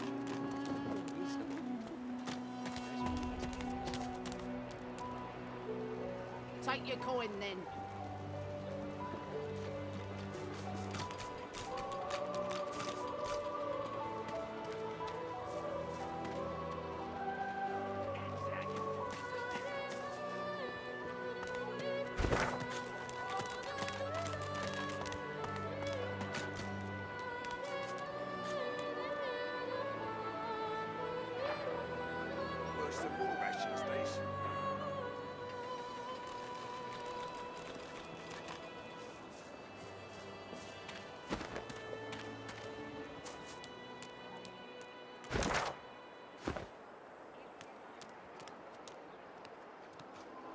in there? Good.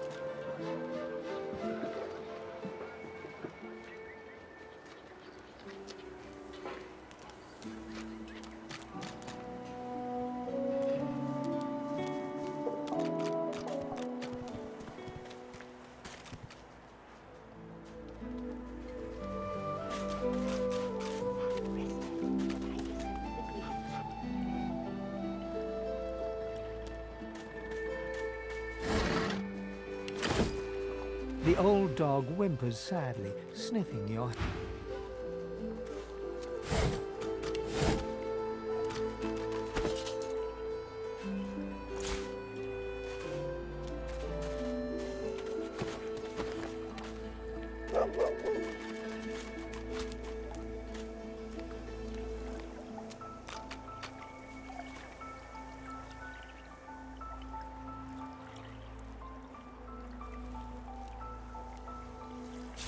Nice.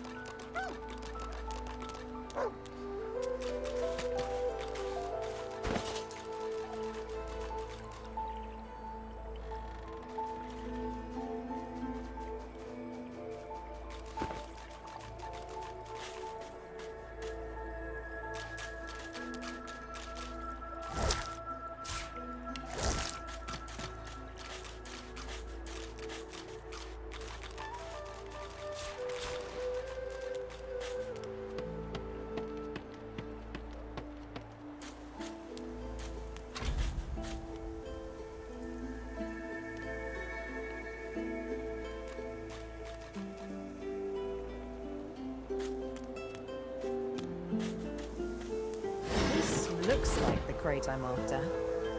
But where are the contents?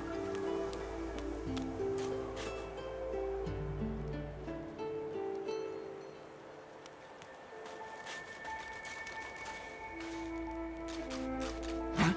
What? But I was... It was... Please, tell me. Tell me. Why did you wake me? I was so close, so close.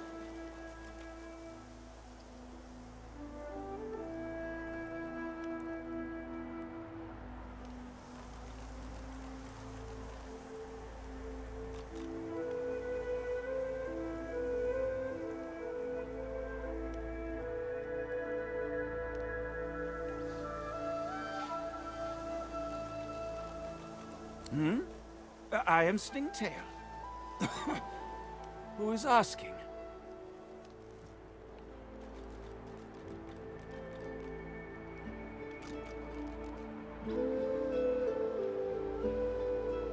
Oh, Why, dear girl, why mar your beauty with my silly old name? Say, but don't I know you? That face and that cheek. Something suddenly dawns on Stingtail, and he goes quite pale. Confound my drug-addled brain, it is... she. You're she. The Master's chosen. Why do you seek me?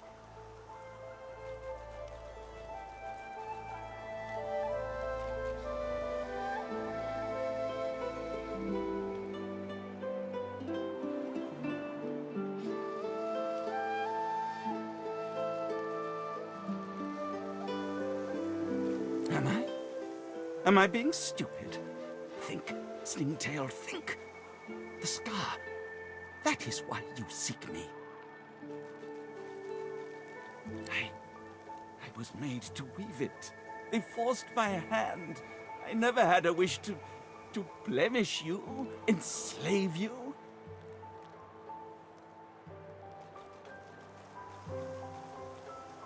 I would undo it if I could. Oh, I surely would. I surely would. But I cannot. Only the Master. Only the Master can.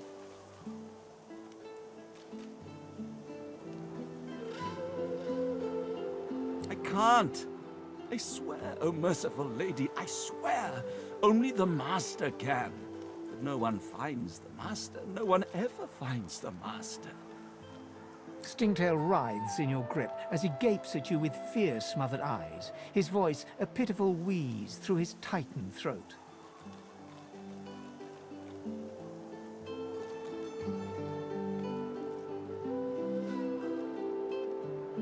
Please, I don't know the whereabouts of the Master.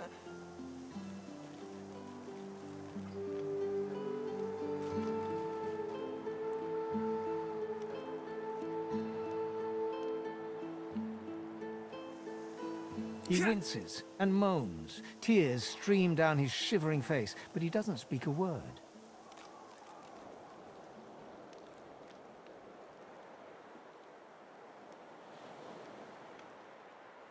This time, he hisses loudly, the sharpness of the pain getting the better of him.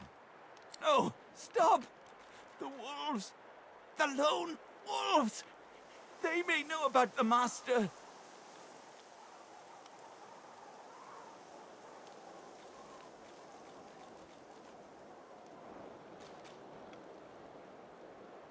The Master, he's been using lone wolf mercenaries ever since your escape.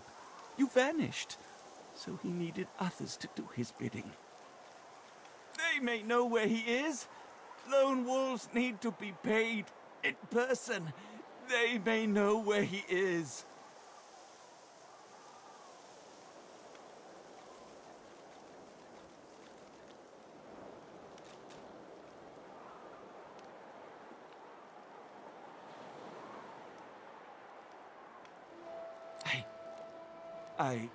Who would know? Who would know? Must be Griff. Yes, Griff knows. I assure you. He's over yonder in the kitchen. The cook, the celery man, the butcher man. But he knows things. If there's wolves on the prowl, Griff will have caught their scent. I've told you all. Told you all I can. Have mercy, fair lady. Have mercy. Stingtail stands before you, a broken mess, quivering with fear and pleading miserably to spare his life.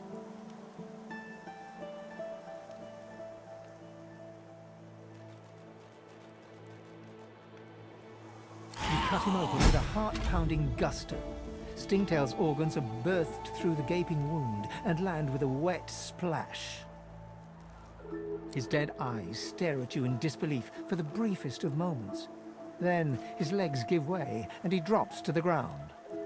It's over. The lone wolves are next, and your needle beckons.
single name throbs across your brain.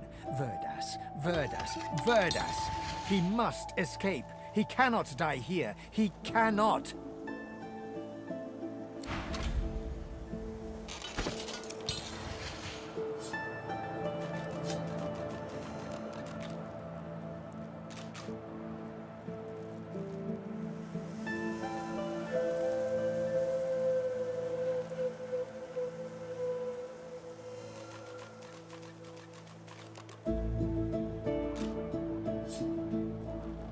You are begging Trudene from another sorcerer in Fort Joy, pleading with a cook named Griff for just a few more leaves. Griff will have none of it, so you talk about how the Master will send lone wolves after him if he doesn't comply. Unimpressed, Griff replies he has his own lone wolf contacts.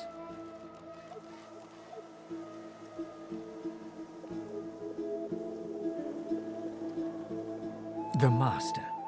He is the one you seek. If there's a link between him and the lone wolves, perhaps you should talk to Griff and find out what he knows.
Patience, Mal. Patience. Patience. Here you are. I wonder what keeps you. Tell me your tale. We are unfamiliar, yet familiar. We are the same material, you agree? I am very curious. So tell me your tale.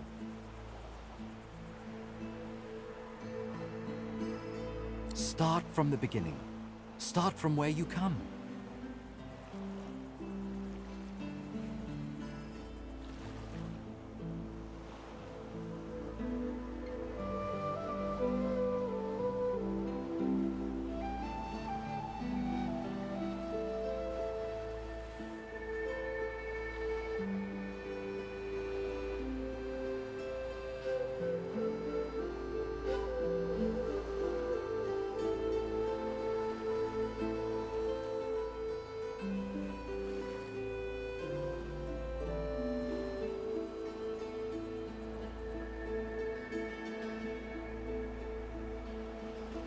I see.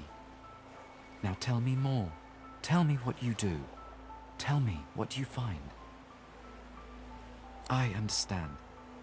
Now tell me how your story ends. I feel it deeply, your longing. We can see the things we lose, not with our eyes, but with our hearts. This ruby does the trick. It is nothing. Many fragments swirl on my shore. See what I gather.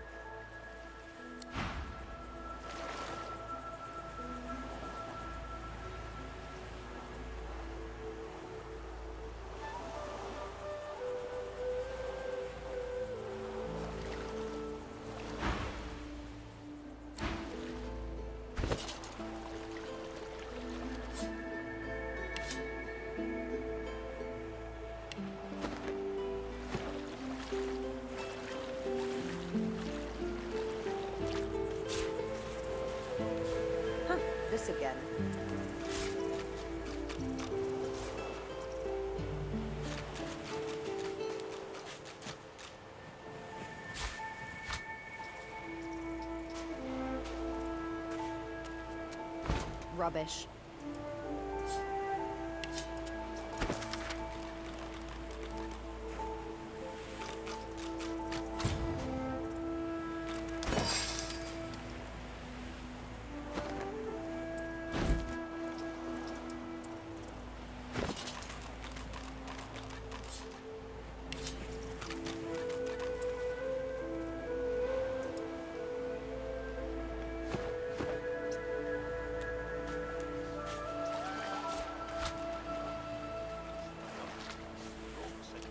Like all the blokes.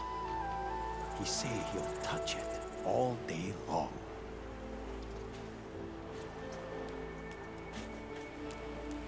I'm meeting someone here. The woman looks out on the gently lapping waves. She seems totally at peace, but as you approach, she turns to you with a cheerful smile.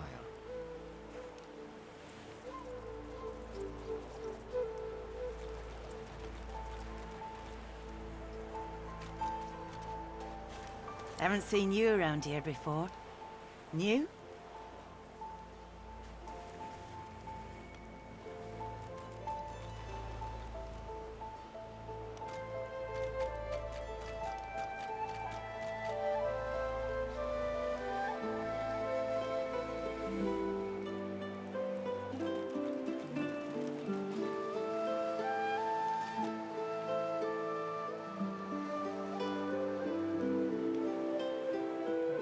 Oh, that'll happen here. Hope Griff and his people aren't giving you too hard of a time. He and his have it out for anyone who ain't a human. More and more do these days. You here alone?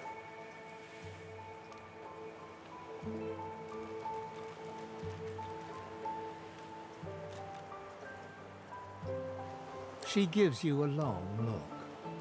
You keep them friends of yours close, eh? Some of us haven't got anyone at all anymore. Not much in this world someone you love can't make better.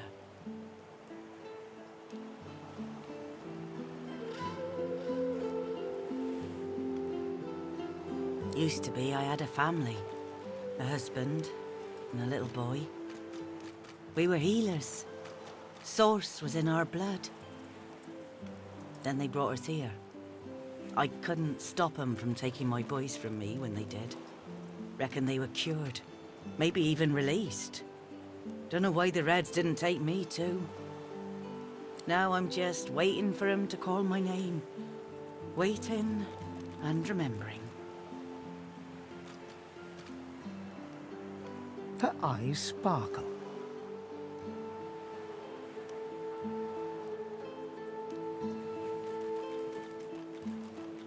Kind of you to ask. Stefan, he was my little one. Smart as a whip and no less wicked. And my husband, he was called Felix. He was an expert healer. Could fix a broken bone in a short minute.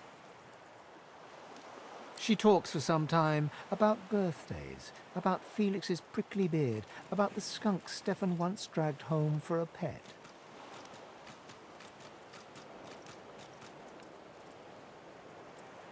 Joy radiates from her as she remembers. She places a warm hand on your shoulder.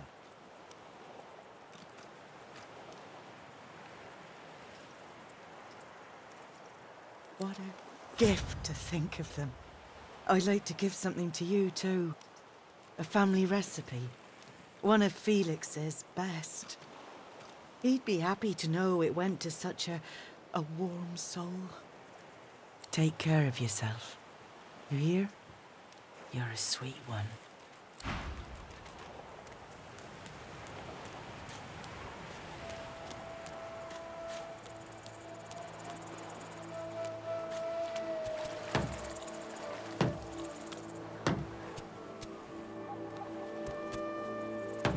Come on, you stubborn hunk of garbage. The dwarf's fingers clamp around a splintered chunk of wood nailed to the skeleton of an old ship. His whole body strains with the effort of wrenching the plank free, to no avail. Ah!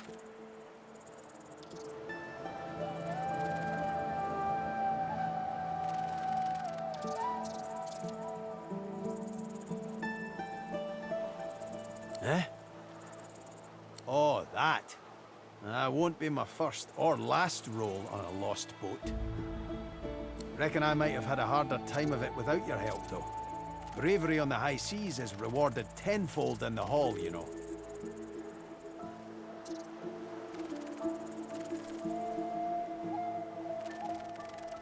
Now, if you'll excuse me, I've got business to attend to. The dwarf spits into each of his calloused palms and rubs them together before placing them both back on the plank and pulling.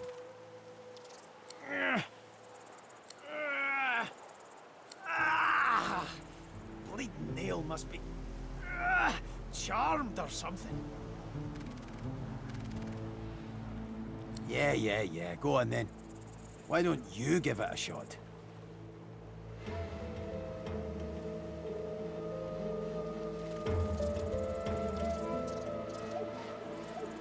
You grab the plank and pull.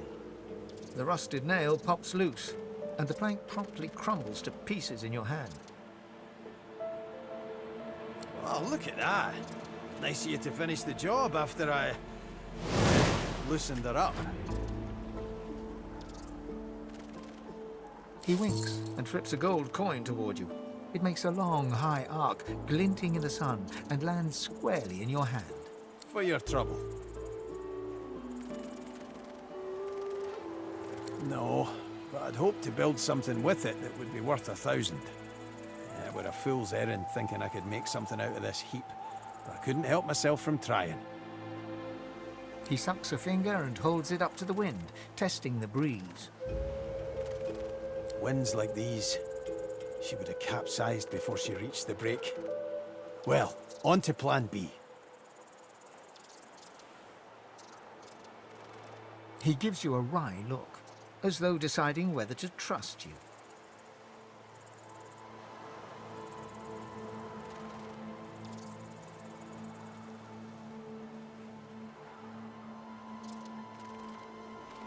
Aye, was planning to build me a raft and paddle off. I've got business north of here, in a town called Driftwood. Far be it from me to miss an appointment.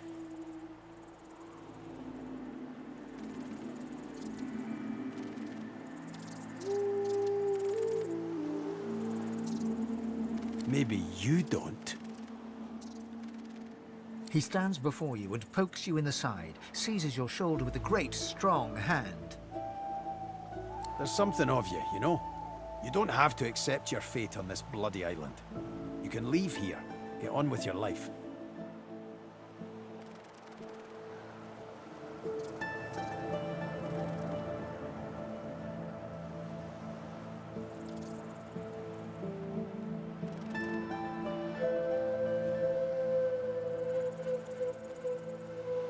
Why don't we make a deal then? You help me get out of this place, and I'll do the same for you.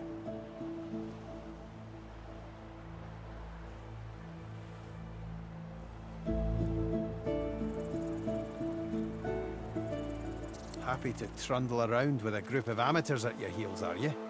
Or not but your own skinny shadow? Your funeral, lass. I'll be here when you change your mind.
say he likes it thick and long.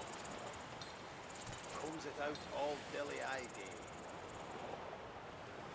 Say he likes it big and strong. As the dead man's flesh slides down your throat, you feel his consciousness enter yours. His memories are yours to experience. You are Finn.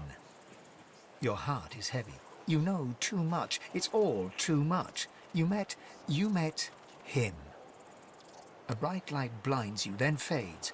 You feel a tremendous power in your hands, but they are shaking so hard you can barely use them. Suddenly you're on this very ship, crouched in a corner, hugging your knees. A figure approaches, an older woman. Her eyes are kind. She comes closer. She says she wants to talk. She reaches a hand toward you. You grasp it. The memories end.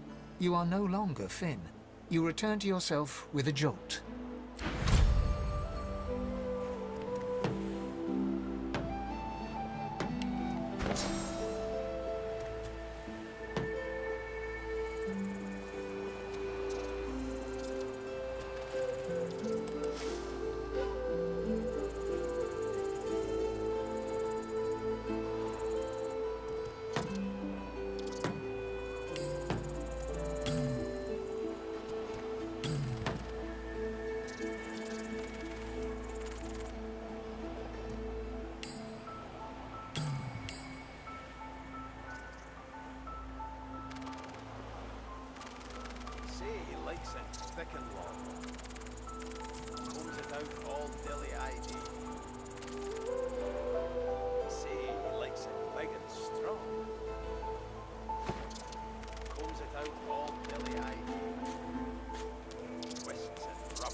Looking around Fort Joy, you feel excited.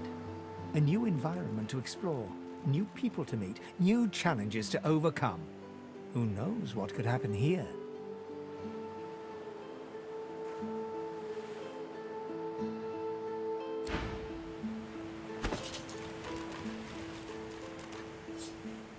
Early memories are overshadowed by a terrifying death, a tempest of teeth, scales and snarls. You never imagined it would end like this. You are ever sodden, ever sandy. The smell of guts and sea waste cling to you like a ghost. You sought freedom, the life of a seaman, but you...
Don't be unreasonable.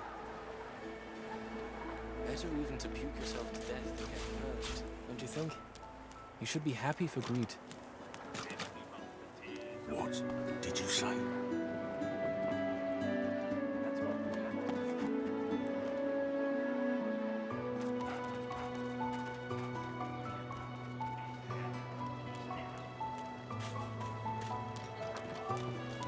Perhaps if those bleeding dwarves didn't eat so much.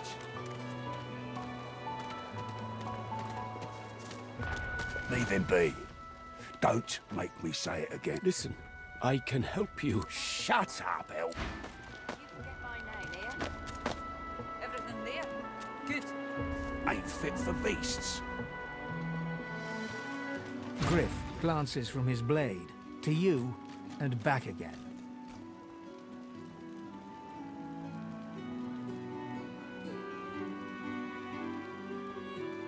You already know the terms. Nothing else to say.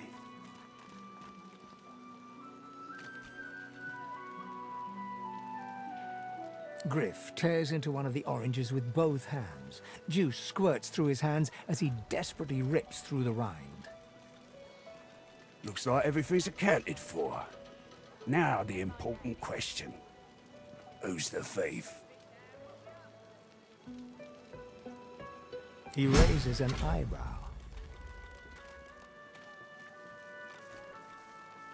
Looks like someone did my job for me. Your guy's free to go. He should be fine. Eventually.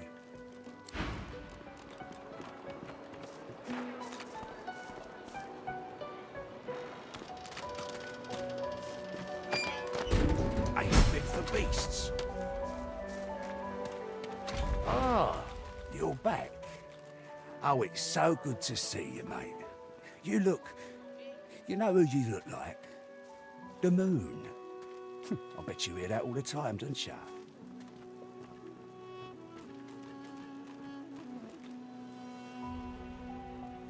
Do ya? What authority is that?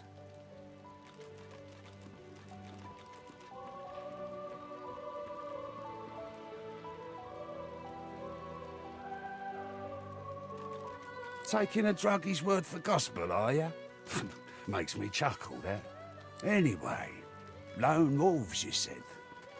question is, why would I interrupt peeling them potatoes to tell you about lone wolves?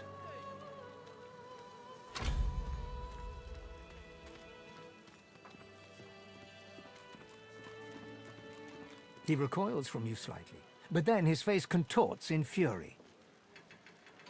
You threaten me. You threaten me in my own goddamned kitchen. You had better apologize, woman. Right now.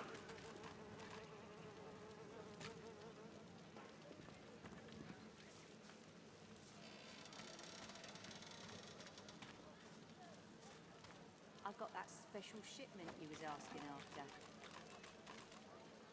Yeah. I'll peel the skin right off your face.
Griff glances from his blade to you, and you already know. Griff tears into one. Looks like everything's accounted for. He raises. Looks like your guys.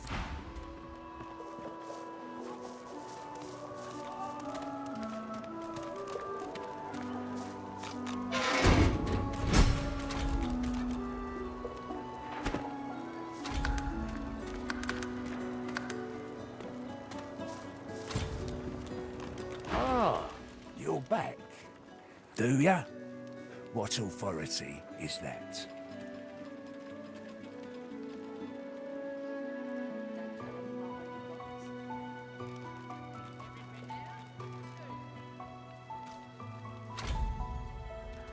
I'll find out, girly girl. Trust me. Anyway, lone wolves, you said. Question is, I ain't no gentleman. And you don't. Now, listen here. I'll make it easy for you. You're gonna dig into your pockets and fish out a nice pile of shiny ones. You do that, and I'll point you to the wolves. Let them sort you out. Deal?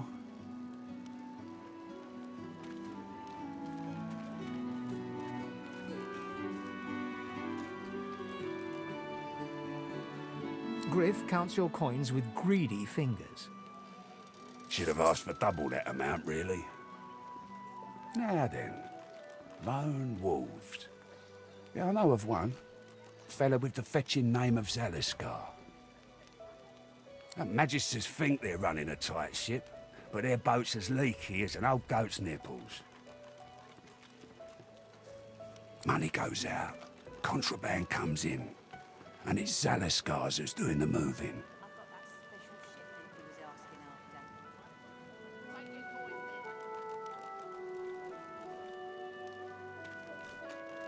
Because there's money in it, of course.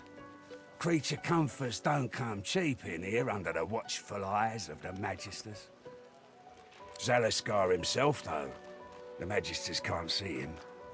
He's out there, in the marshes beyond the fort. So, if you want to meet him, you're going to have to give the Magisters the slip. Bloody new arrivals. You lot don't know nothing, do ya? He sighs dramatically. There's a whole damn swamp out there. The hollow marshes. A vile place. An evil place. Even the Magisters don't go there. Some say there's devils there. Others say there's freedom to be had. I say they're all like a dwarven latrine on a festival night. Full of crap up to the goddamn ceiling.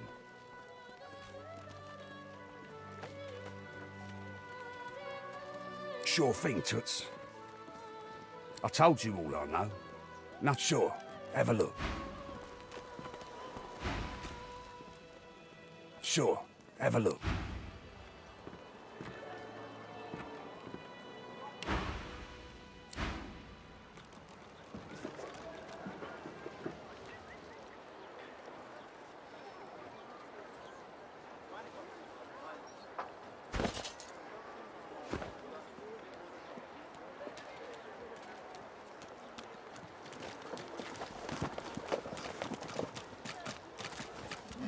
The woman looks up as you approach, wiping her brow with a grease-black... What do you need? By all means, get an eyeful.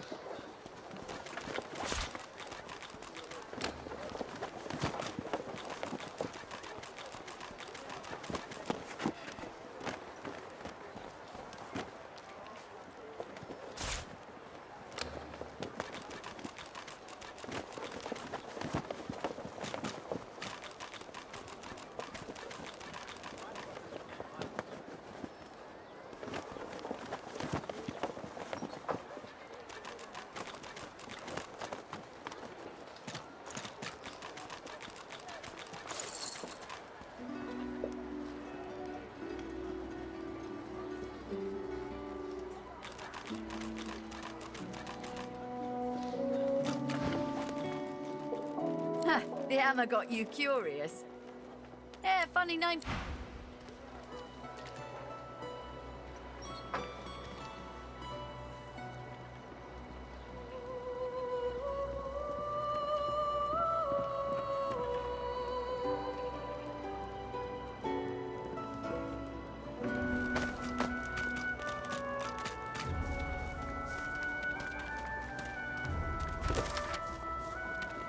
Don't tell anyone where you got this, eh?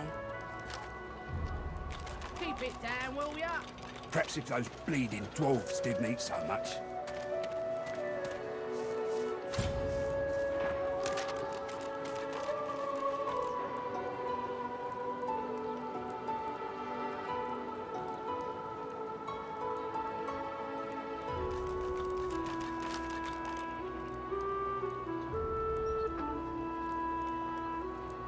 worse than war rations, these.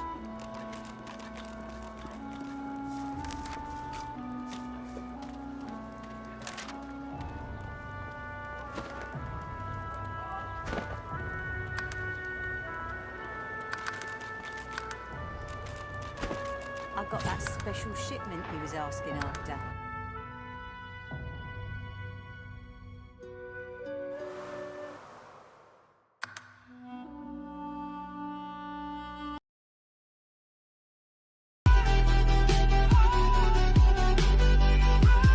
These are the waves we ride. Didn't know how strong I'd grow till I let the anchors go. Now the ocean pulls me in. With every breath I start again. Past was heavy, full of doubt, but look at me, I'm breaking out. No regrets, just forward motion, fueled by hope and pure emotion. These are the waves we ride. No fear, just open skies. Every drop of rain